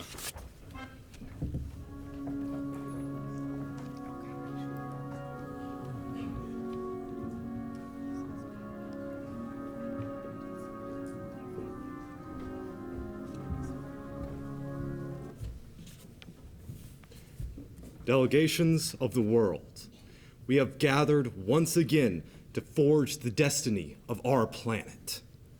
Now, in an age, in an ever-shifting society, in a time of many crises that displaces people throughout our world, we must find a balance of preventing extreme human movement throughout our borders, while expanding our mission to continue globalization.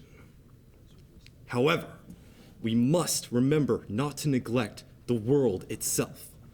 Environmental issues have only increased, and now is the time in which we must act to ensure the preservation of our future generations. Together, we can work to overcome all these crises and bring about a better world for all of us. May this be a fruitful and enlightened conference for the benefit of all of humanity. Thank you.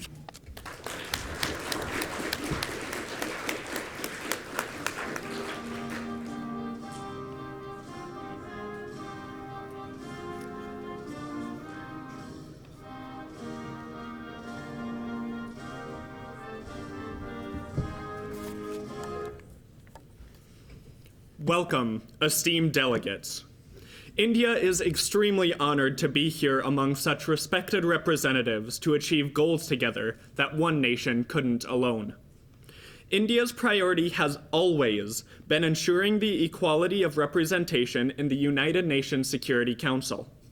As of right now, the balance of power is strongly in the favor of the West, and India believes that the Security Council should have equal representation as the rest of the United Nations has. In order to make global, decisive actions, the delegates must represent the entire world.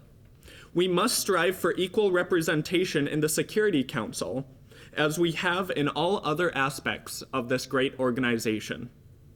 The climate is just as important to our great nation. Seeing as the hole in the ozone layer was almost directly over India, it jolted us into action. We have poured funding into alternative energy, environmentally friendly practices, and reforming our economy away from fossil fuels. We are overjoyed to announce that in 2018 alone, we have reduced our carbon emissions by 12%, as well as 40% of our entire electricity is generated from non-fossil fuels and green energy. India urges all nations to follow in our footsteps in order to save our beautiful planet. India has also suffered from numerous terrorist attacks, especially in the Kashmir region, some of which were funded and aided by a nation sitting in this room today, posing as a peace-wishing country, avoiding the punishment it deserves, and perhaps even hoping to condemn us for protecting our sovereign borders. India is striving for an end to terrorism as a whole, and especially state-sponsored terrorism. Nations must work together to eliminate terrorists and international threats. But we cannot achieve this if nations support groups that violently attack their unsuspecting neighboring countries. The member states of the United Nations must work together to end these barbaric practices and save many lives as a result. The revered nation of India looks forward to cooperating with others in order to implement true change in the world. After all, the late Kofi Annan, once our great Secretary General, aptly stated, "More than ever in human history, we share a common destiny. We can master it only if we face it together. And that, my friends, is why we have the United Nations." Thank you.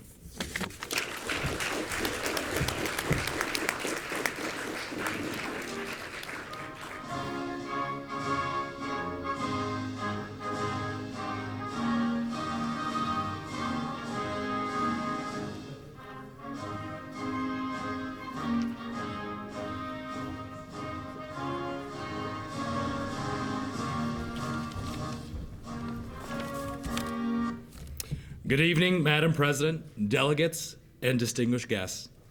I stand before the body to discuss the status and the goals of Indonesia. Being a country that has been ravished by natural disasters in recent years, come with the hopes to implement efficient policies that will aid in the prevention, response, and long-term recovery by natural disasters. Countless people lost their lives due to natural disasters, which rocked our country this past year. In the aftermath of the hurricane, when we as a nation had time to assess the damage to our nation's infrastructure and property, and not to mention the irreplaceable destruction done to our beautiful natural lands. The people of our nation recognize a need to increase the world's readiness to help a nation affected by the same hardships we have faced. Throughout this summit, we will be focusing on the prevention of loss of life and capital caused by the increased number of violent weather patterns. We asked each and every other member of this delegation to consider the following measures. First and foremost, we seek to increase the fund of the Natural Disaster Fund for the state of emergencies of other countries. With the effects of environmental change, we are seeing more devastating and frequent storms ever. Secondly, we want to increase the funding of the SURF. This body's group which gives out aid, as well as helps in the prevention of damages caused by weather and trains local officials on how to best respond to these mass-scale tragedies. The pattern of an increased severe weather systems best respond to these mass-scale ravaging the world demand that we respond to this by aiding those most affected. Finally, we seek to increase funds for access to clean water for Indonesian as well as other countries. This funding right now helps, but is not successfully solving the problem. Many countries are on the brink of a crisis, and more funding would help solve the problem of lack of access to clean water.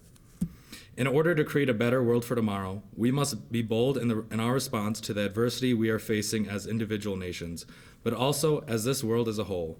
The scale of the problems we face are so large that not one delegation in this body will be able to fix them by themselves, but we must choose to work together so that we may rise to the problem we face. Thank you.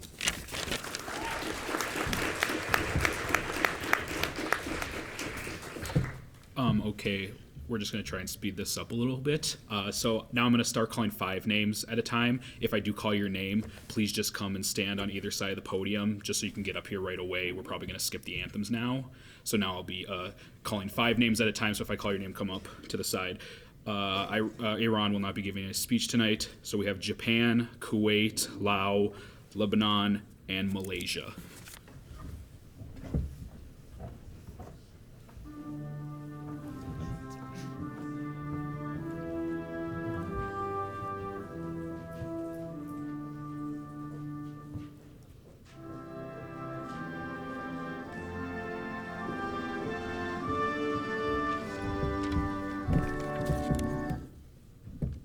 Konbanwa, good evening, Secretary General, Madam President, the chairs, fellow delegates, and distinguished guests. As the advocates of Japan, we make it our secular goal to stand in the face of atrocity regardless of its form. For the past 62 years, Japan has always stood as a peaceful invoking nation. Henceforth, Japan finds it unpardonable to remain silent on issues that not only threaten our peace, but also the peace of the entire world. As members of the United Nations, our ultimate goal should be to preserve each nation's amity and sovereignty, and by that we ensure global peace.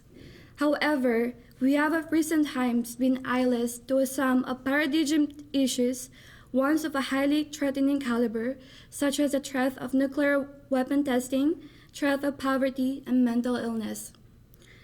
And while these imperative matters may sound distinct, they truly and directly influence our international peace and should be addressed with immediate countering measures. In tonight's opening session, Japan aims to highlight concerns of global value, such as the threat of nuclear testing, threat of poverty, and the threat of mental illness. Since the World War II, the country has strived to commit itself on the non-proliferation of nuclear weapons by taking a stand among the international community.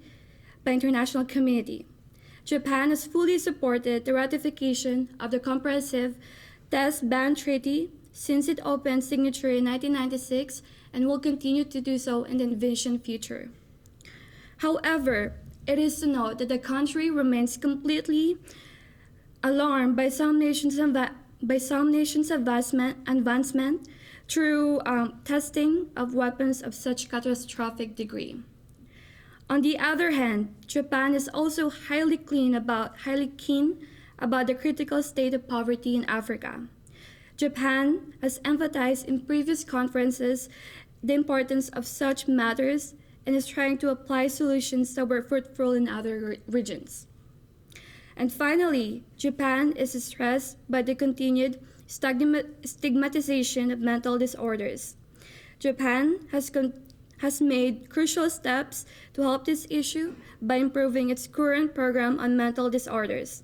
Certainly, if this issue is left unchecked, it can truly lead to devastating circumstances.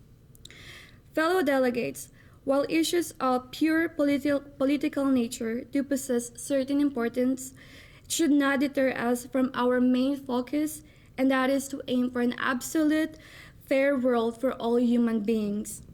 Japan will forever reaffirm its commitment to that focus and will serve to always address any threats looming in the horizon. Domo arigato. Thank you.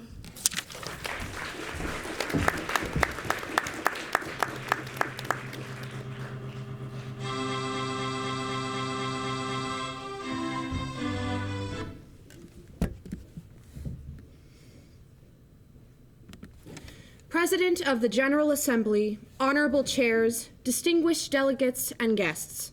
It is my pleasure on behalf of the people and government of the state of Kuwait to stand here before you today. As a representative and delegate of my nation, I stand here alongside you in order to seek out the prioritization of international cooperation and communication. We aim to prevent and resolve conflicts by peaceful means in alignment with the established goals of the United Nations, and we stand behind this focus as our main goal for all future contributions to this body made by the state of Kuwait. The United Nations has done very important work since its foundation, work that we as a nation value very highly. Throughout recent history, the United Nations has more thoroughly developed its functional strategies and expanded its horizons to include humanitarian, political, security, development, and economic issues across the globe. The expansion and development has assisted us through our own times of struggle, and we cannot express the depth of our continued appreciation for this assistance. Today, we call the United Nations to action.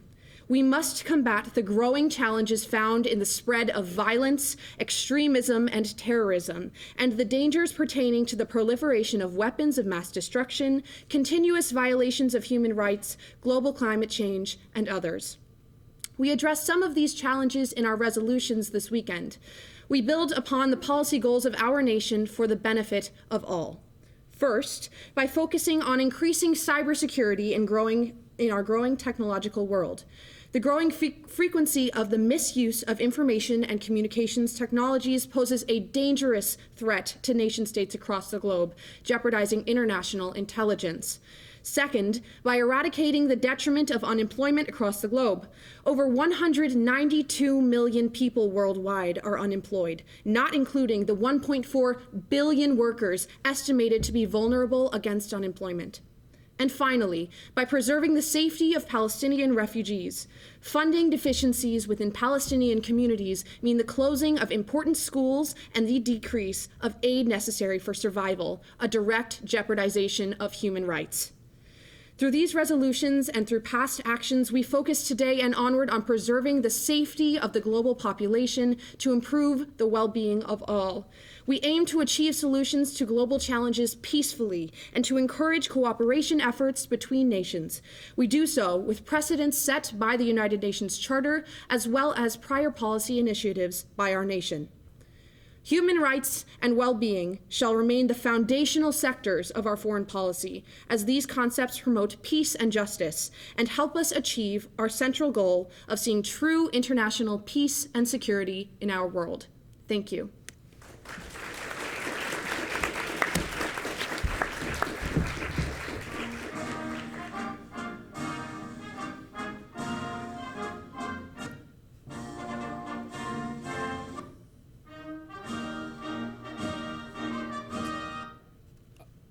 Is Malaysia here? Malaysia? All right, Malaysia, come on up. Sorry, we didn't have your flag, sorry.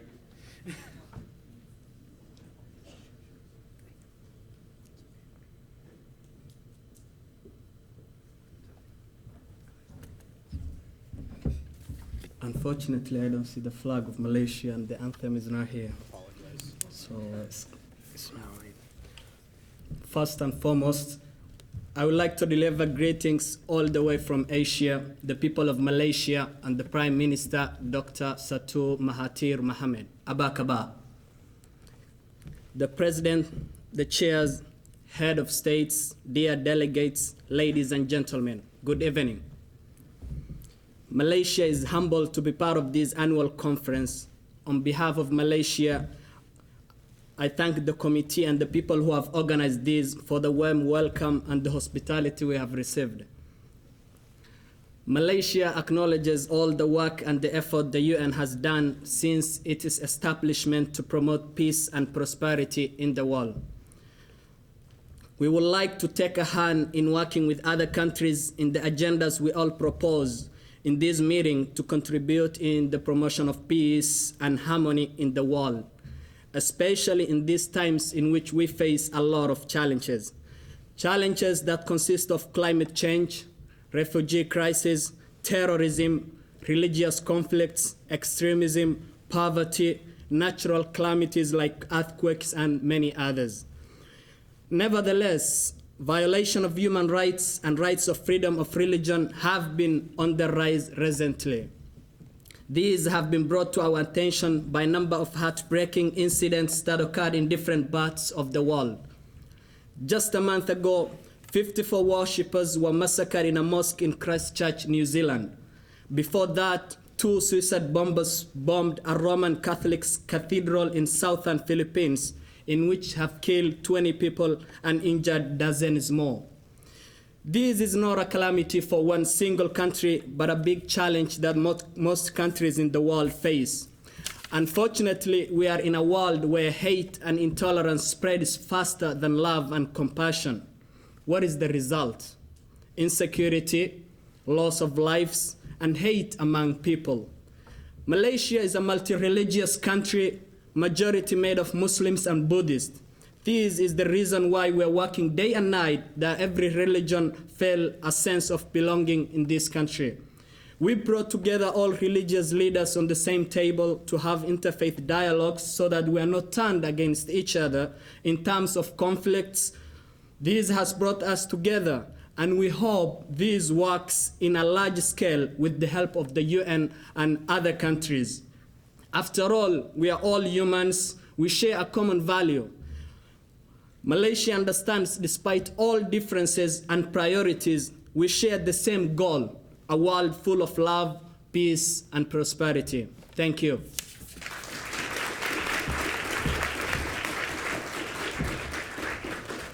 I don't believe Myanmar is here. Okay, so then the next 5, the Netherlands, New Zealand, Pakistan, Peru, and the Philippines. Will those delegates please come up to this table?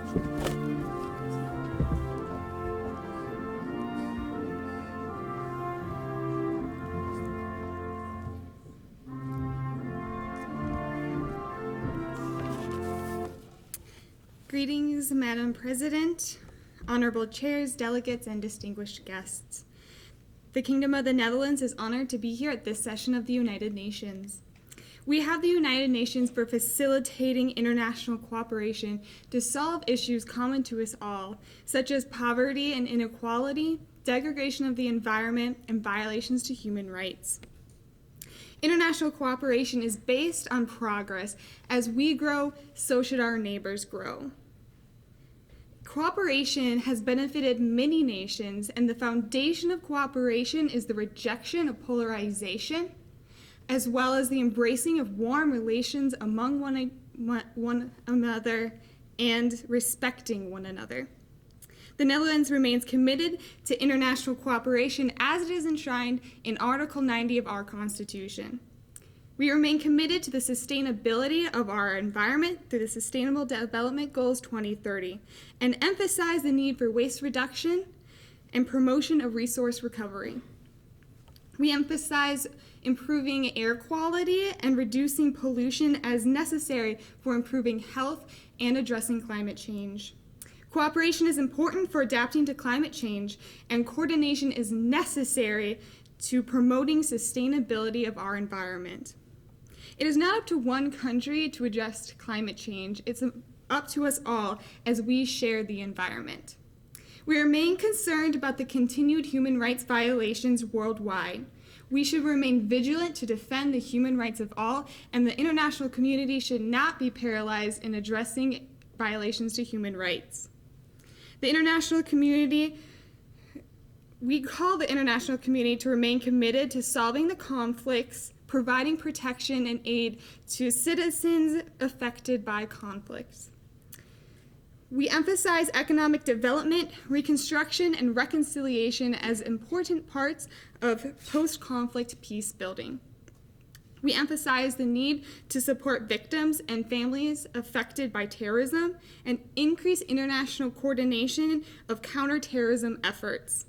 We remain committed to the reduction of nuclear and conventional arms as a way to foster peace, cooperation, and prosperity. We have high hopes for this session, and we look forward to working towards a more sustainable world. Thank you.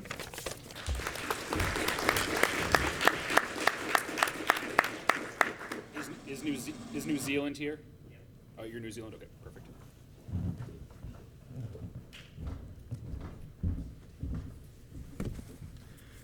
Good evening. Since joining this body in 1945, the nation of New Zealand has regularly come to the Council with an agenda of peace and global cooperation. This year, however, we come forth with the same idea, but with a greater sense of urgency. It has been barely a month since our nation was attacked from within by terrorists. 50 innocent lives were lost, and countless more were affected by this heinous act. New Zealand has always been a country of peace. If violent extremism has been able to breach even our borders, we know this has become a global problem. There is no place for hatred towards others for any reason in this world. All of our nations need to contribute towards making the world a safer and more inclusive place. This session, we ask for greater emphasis on global cooperation. Cooperation in the sense of free trade, military joint task forces, and member nation communication. Now more so than ever, we need all of our members to work as a team.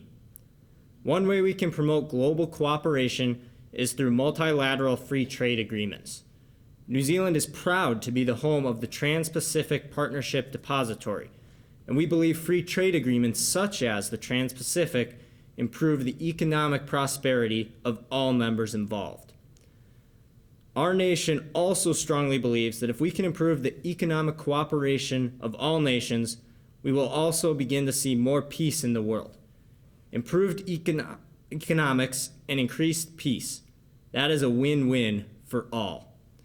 The nation of New Zealand honorably brings forth to the esteemed body our three main policy goals: continued denuclearization of all nations, increased economic cooperation through free trade, and encouraging the inclusiveness among all to remove acts of hate and violent extremism.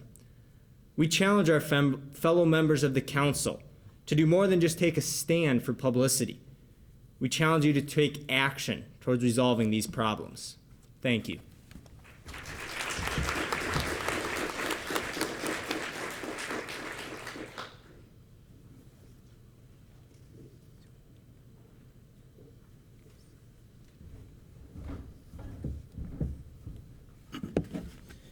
Madam President, members of the chair, and honorable delegates, the nation of Peru is honored to have been given the chance to present our nation on the global stage. We thank you for the opportunity to share the Peruvian thoughts on the problems facing our world today. And recognizing the political, economic, and social issues that threaten our world today, the nation of Peru calls for resolutions that can bring global peace. We've come here today to focus on the issues that impact our world, especially our home region of South America. As many of you are aware, there are great threats to human rights taking place on our continent. We have come to this conference today to address this threat to human rights and to call upon nations to defend the rights of those people who are affected. Through combined action, we are confident in the success of this body. We recognize that there are many pressing issues facing Peru, South America, and the world. Chief among these is climate change. Our world is changing at an unprecedented rate, and we must unite as a planet to take action. We call on all nations to support sustainable management practices to decrease the effects of climate change on the world. In a similar vein, we must protect our natural and cultural heritage sites that cover the surfaces of our nations. These important sites are crucial to the history and beauty of our nations and the world. All members of this body must act together in order to protect our history and preserve it for future generations. Peru calls upon all members gathered here today to collaborate peacefully and effectively. We are sure that through great cooperation, we will achieve new heights. Thank you.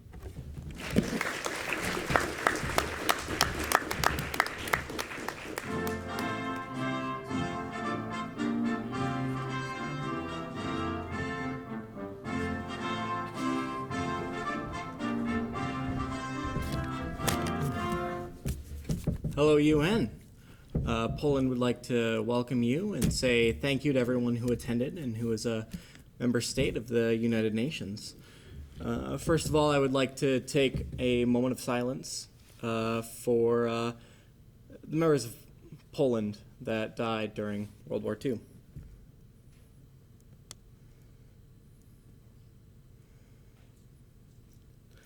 I took 6 seconds. A second for every million persons that died during World War II. I want to start that way because during this United Nations conference, Poland is offering a resolution in regards to free speech, because freedom of speech is important to the people of Poland. That's because people died in our country for that right of free speech. We fought wars for that right of free speech. And that's why we're bringing a resolution that would allow free speech for all members of the United Nations, all peoples of the world. We're also bringing a resolution for the nation of Mexico because of the amount of drugs coming across the border to the United States of America. That's why we want to bring the amount of politicians killed, and we want to send UN peacekeepers to the nation of Mexico. We also want to echo the current concerns of Japan and the non-proliferation agreement of nuclear weapons. The nation of Poland is very concerned with nuclear weapons and the hundreds of thousands of casualties that have been caused by nuclear weapons and the rising tensions caused by such weapons. That's why we support nuclear disarmament and the Treaty of Non-Proliferation. Thank you so much.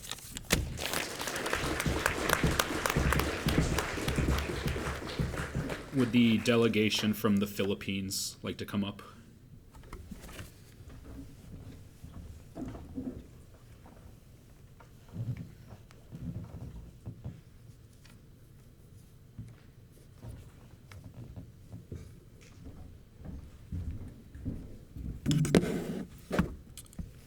Honorable Chair, fellow delegates, and honored guests, the Republic of the Philippines feels it has a duty to uphold the values and ideals of the United Nations, its principles, and its history and all it has accomplished and has yet to achieve.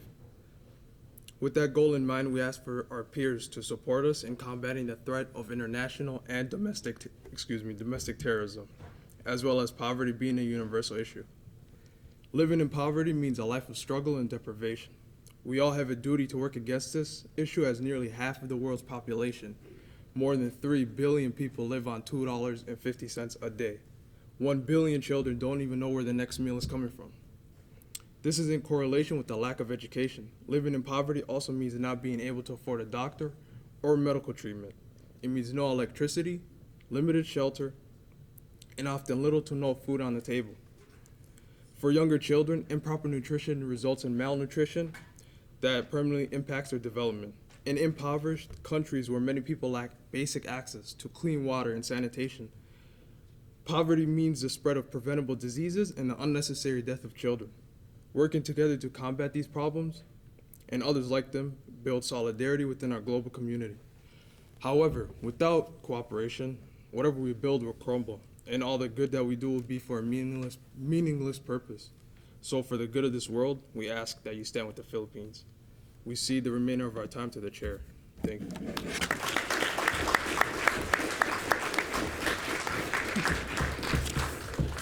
All right.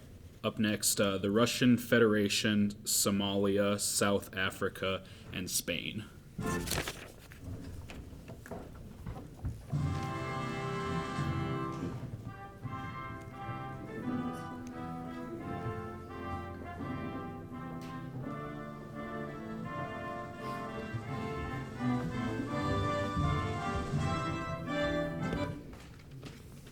Good evening, Secretary General, Madam President, distinguished chairs, honored guests, and fellow delegates.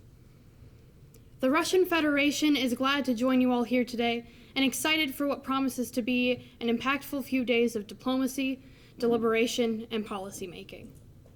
As we enter our committee sessions, the Russian Federation hopes that we all bear this in mind.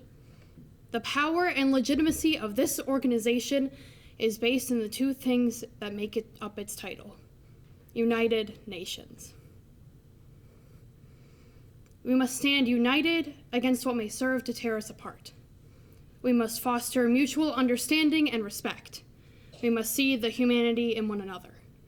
We must each do our part to create a global culture of acceptance which transcends the divides which we ourselves have constructed, regionally, culturally, and politically. Yet, we must also recognize that we are all individuals, nations, that each of us is unique and can provide an insightful perspective to the arena of global politics.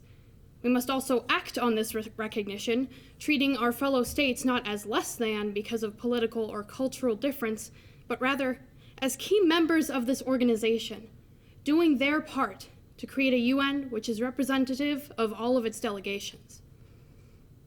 Bearing this in mind, the Russian Federation hopes to continue to create a culture of international diplomacy which looks not to create adversaries, but to work for common goals. We hope to set aside political interventionism and instead approach issues of international safety and humanitarian concern through a lens of respect and dignity. We have brought these goals into our work for the coming committee sessions, as our resolutions focus on creating cooperative action.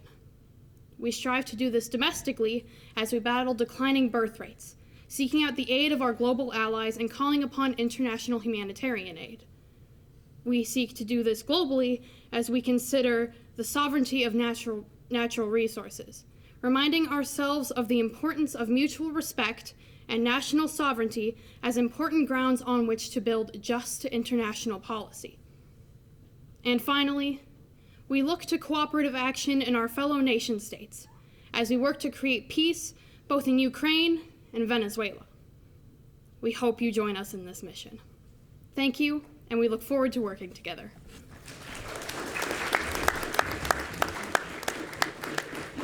Somalia.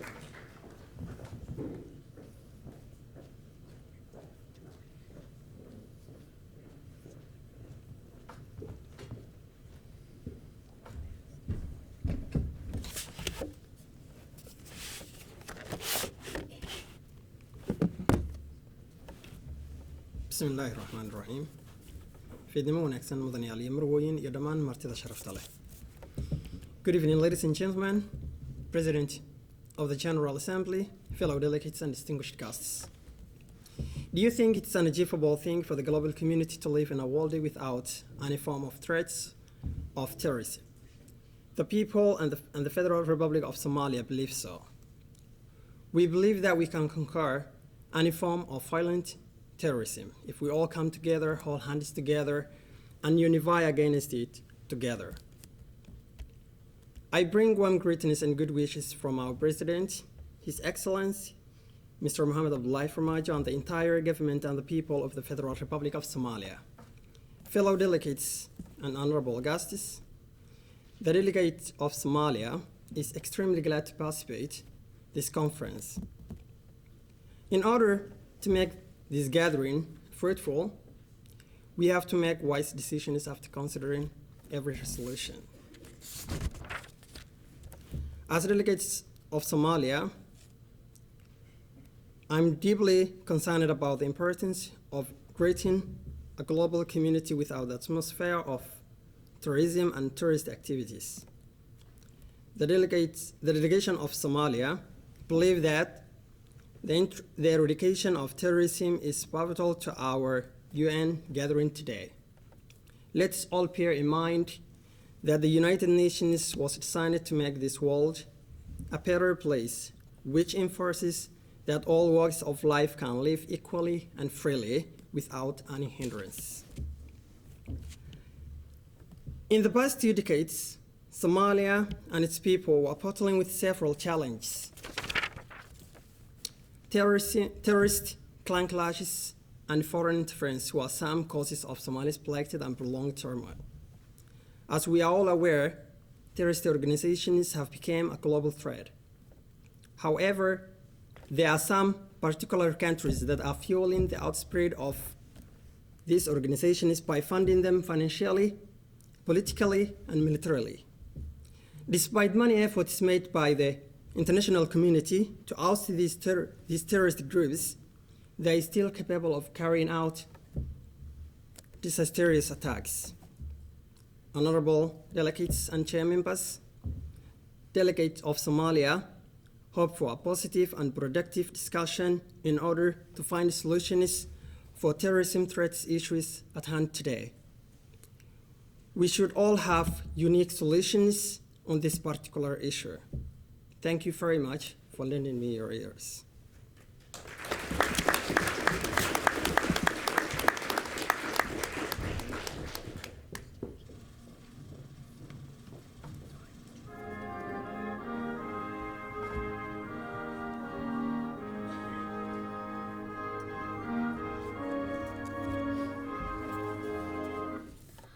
Good evening, honorable delegates and chairs. The delegation of South Africa believes that education is key in sustaining a bright future.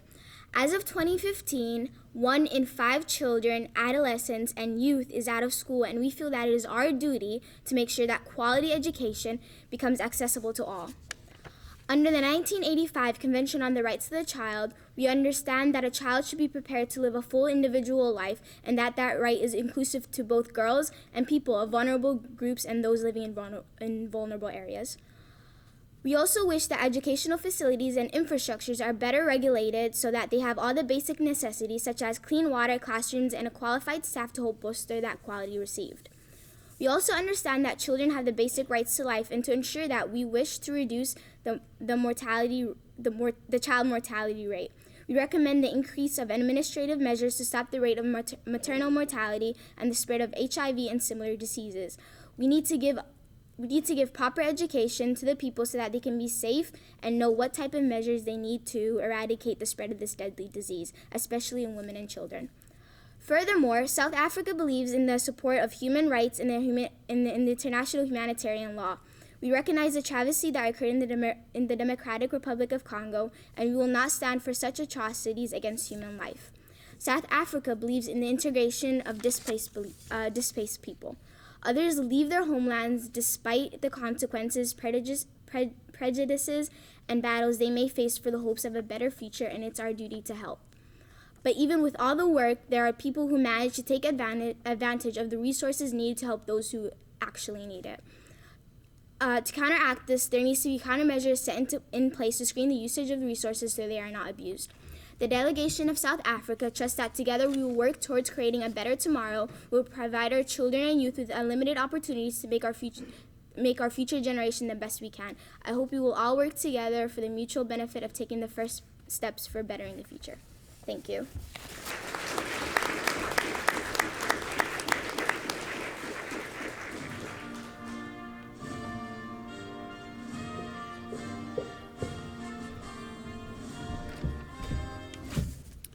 Honorable chairs and fellow delegates, the delegation of Spain would like to point to the refugee crisis unfolding globally. Due to violence and instability across the globe, there is estimated 68.5 million people forcibly displaced worldwide. This number is roughly the same as the 20th most populated country in the world. This is the highest amount of displaced people the world has ever seen. The United Nations High Commissioner for Refugees states the number increases by 1 person every 2 seconds. What are we doing to help the tens of millions of people and individuals affected by this? Specifically, may I ask, what are we doing to assist these individuals that make the long, treacherous, and dangerous journey to seek freedom? The refugee crisis unfolding globally represents a monumental humanitarian challenge which requires urgent action by the international community.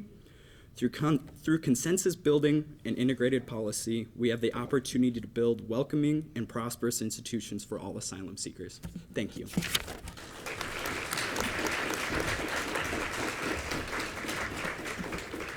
Up next is Syria, Thailand, the United Arab Emirates, and the United States of America.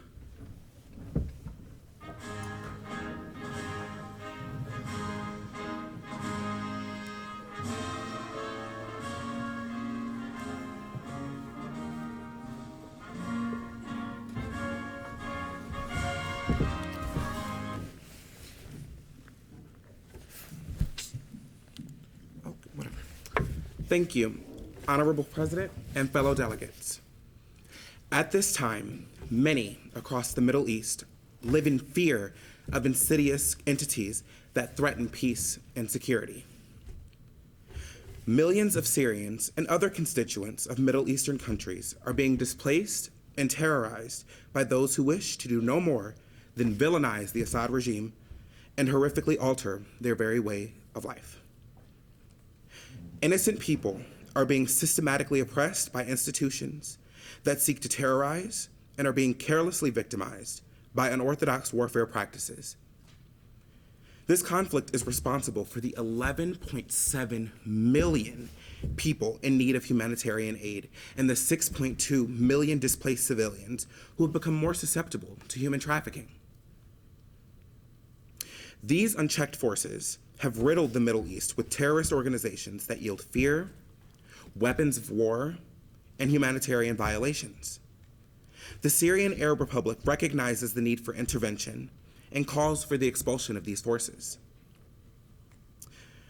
We wish to accomplish about 5 primary goals in our time of meeting. First, we wish to protect civilians throughout the Middle East who live in fear of being killed or seriously injured by weapons of war, especially noting the fact that a portion of these civilians live in nations that are not actively at war with other nations.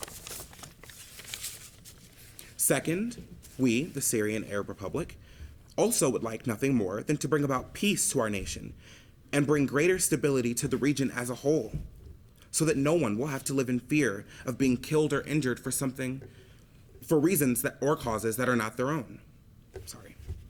Third, we aim to shield innocents from the crushing and debilitating effects of the conflict.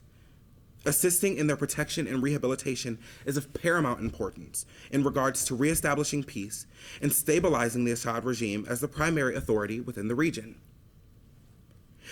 Fourth, we desire the investigation and the indictment of human rights violators whose intentions are not but those of trauma, torture, fear, and terror. Lastly, we would also like to bring to the attention of the General Assembly the recognition of the United States of the annexation of our land by Israel. This is a clear land grab and political stunt that must be addressed swiftly. The Syrian Arab Republic hopes that other member states will work with us to accomplish these complex and titanically important goals to better the peoples in our country, throughout the entire Middle East, and eventually all of those who are unfortunate enough to be caught in the pernicious clutches of conflict. Stressing that any state willing to help us, please respect not only our national sovereignty and governmental autonomy, but those of any other state who wishes to redress the maleficent forces that are destroying their state. I yield my time to the President.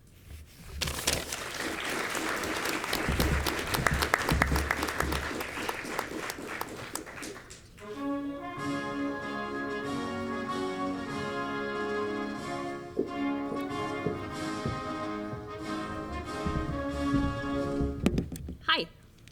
Ladies and gentlemen, distinguished delegates, have you ever wondered why natural disasters and severe weather have occurred and increased at such an alarming rate, causing millions of deaths all around the world?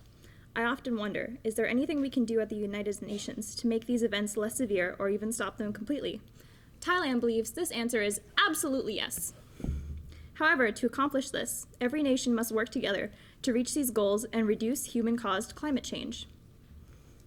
The Paris Agreement is a first-of-its-kind climate pact that recognizes the key role nature plays in any climate situation. Thailand recognizes that the choices we make, whether we may agree or disagree on these issues, will always have an impact on our world. We must discover and share our ideas for helping countries incorporate and recognize nature's true value in their development plans. Dear friends, let us complete our work with a renewed sense of ambition for the sake of our planet Earth. Protecting nature today means a better planet for our future generations. Thailand looks forward to working with all member states to achieve these goals. Thank you very much.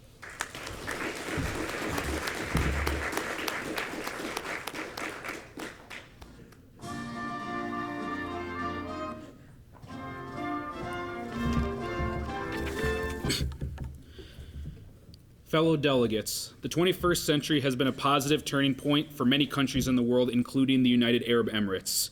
Our nation has become a leading economic and cultural hub of not only the Middle East, but the international stage as well. At the turn of the century, the population of the UAE was just around 3 million. Now, after less than 20 years, it is now reaching 10 million. Our largest city of Dubai now has as many people as our whole nation did in 1999. We associate this growth with technological, economical, and cultural factors.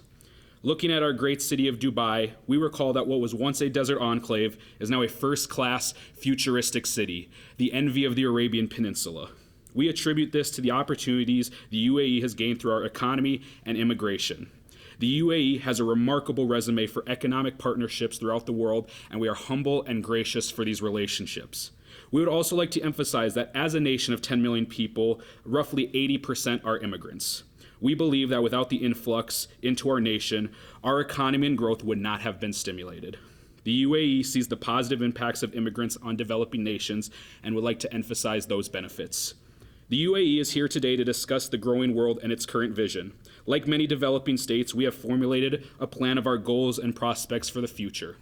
Firstly, with the influx of immigrants and a large cultural disparity, the UAE wants to form a cohesive society in which all people feel welcome and feel like Emiratis. The first step to progress is cooperation and cohesion. We also strive for a competitive, knowledgeable economy. We attribute our success to economic and technological advances, and we wish the same for other nations who strive to be like us. We are supportive to share our knowledge with our neighbors and enhance globalization.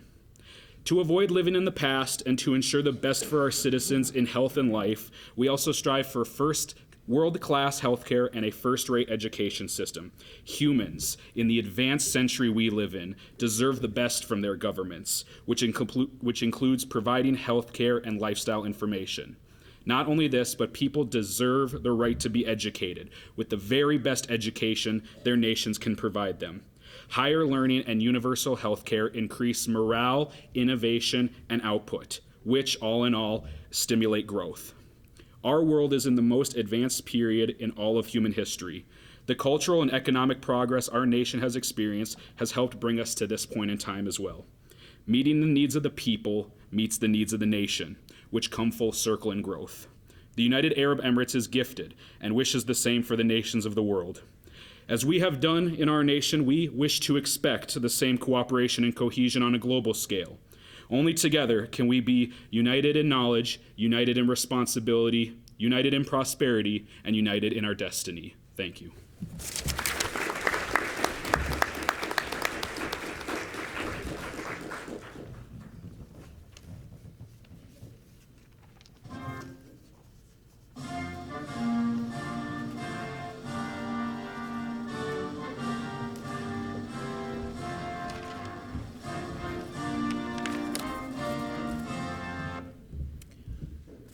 Good evening, ambassadors and distinguished delegates.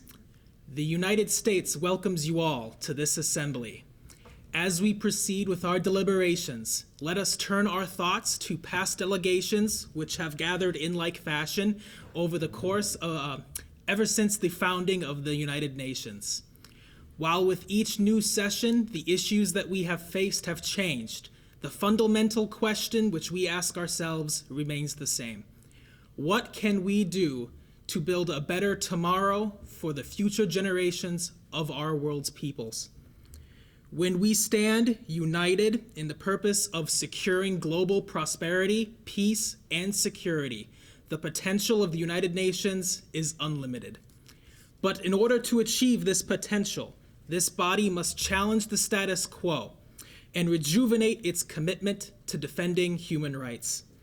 The United States is proud of our leadership in global initiatives promoting human rights, and we have often achieved great success through the United Nations in addressing humanitarian crises and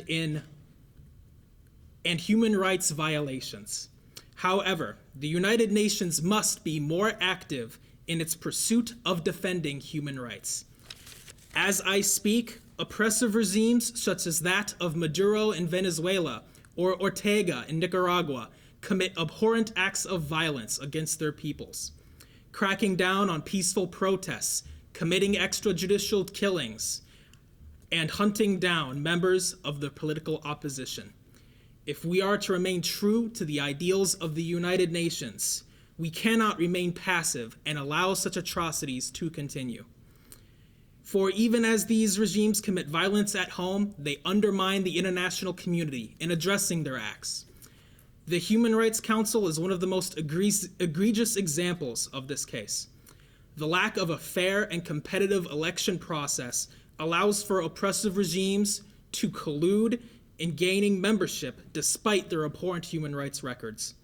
They then exploit this position to enable human rights abuses by refusing to address those violations and wrongfully condemning other countries as a distraction.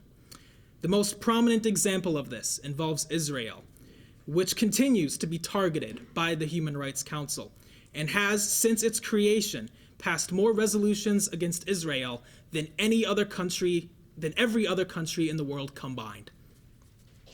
The United States will not stand by and allow this to continue. We will persist in actively seeking reform for the Human Rights Council so that we might happily rejoin in good conscience. We strongly urge that our fellow member states stand by us in this commitment to seek a new age of reform so that the rights and freedoms espoused within the UN Declaration of Human Rights might be fully realized. The United States is eager to begin discussions, and we remain hopeful that this session will see a renewed commitment to finding new avenues of cooperation through which we can achieve a future of freedom, peace, and prosperity. Thank you.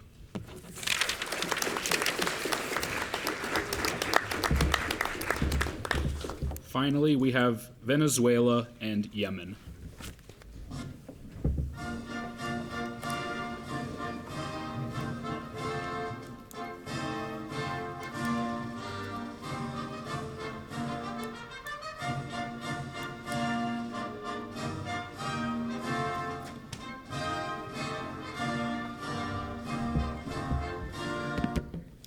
Honorable chairs, esteemed fellow delegates, the Bolivarian Republic of Venezuela was founded in 1811, and since then we have always valued our independence from colonial Spain. The cultural pride that Venezuela has includes much of our culture, including our value of education. We value building up a strong citizenship, starting from the youth. The Republic of Venezuela has one of the highest literacy rates of any Latin American countries. However, it is recognized that not every country has those same opportunities in education. The delegation of Venezuela believes in a solid education is the framework for a successful future, and every child deserves the opportunity to build that framework. The United Nations has expressed the importance of education in implementing World Youth Skills Day, in which youth are able to experience the workforce firsthand before entering for themselves. Many delegates today have mentioned that education is an important part of solving many of the problems that we will be tackling these next few days. The delegation of Venezuela looks forward to having a constructive debate session with all of you.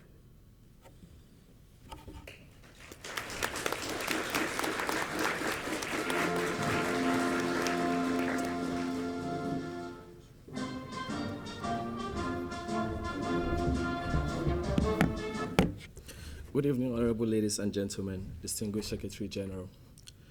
This weekend, the delegation from Yemen will be discussing stopping arms deal between U.S., Saudi Arabia, and the United Arab Emirates. Yemen has been in a state of political crisis since 2011. It started with poverty, street protests, and unemployment. This has resulted in the destitution that affects 17 million people today in Yemen. Weapons from U.S. purchased by Saudi Arabia and United Arab Emirates have somehow found a way to the street of Sana'a, which is the capital of Yemen. This is an apparent abuse of trade agreement between the nations. The escalating political conflict in Yemen has led to the arming of almost every faction in the country's complex landscape, from the government and the tribes to the northern rebels and Al-Qaeda. The opening conflagrations, along with kidnappings, assassinations, and other political motivated crimes, combined to produce a security situation that is, as it has been for most of the last 5 decades, uncertain, no security at all in Yemen. I would conclude by requesting the United Nations to take a decisive action to solve this huge problem in Yemen. It is our deepest interest to ensure a nation untroubled by transfer of weapons. Thank you.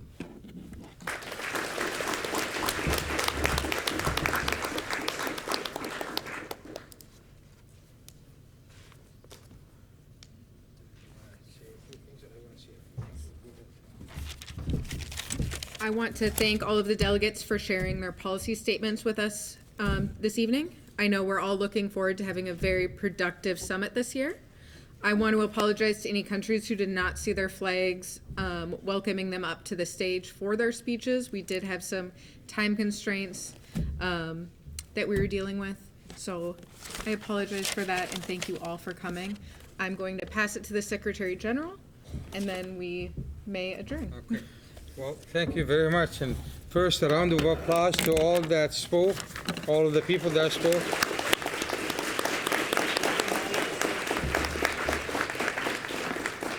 Wasn't it a treat to listen to some of the best speeches? I've really listened to some that were excellent speeches.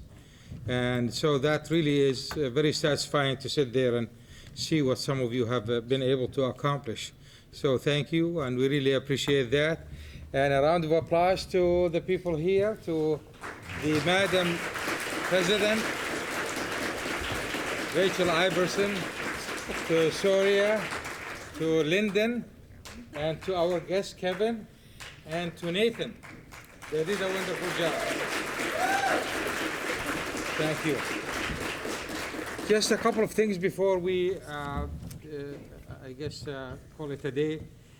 One of them has to do with the fact that tonight, of course, as you go to the hotel, there are places to eat. And if you're not happy about them, you can go toward Highway 60, and there are more places. They should be open until 11 or even beyond that time. The downtown area, I assume there are also other choices that you could have. The rooms where we put you in basically are along the wall from this side, the hallway at the end. And so there's like 202.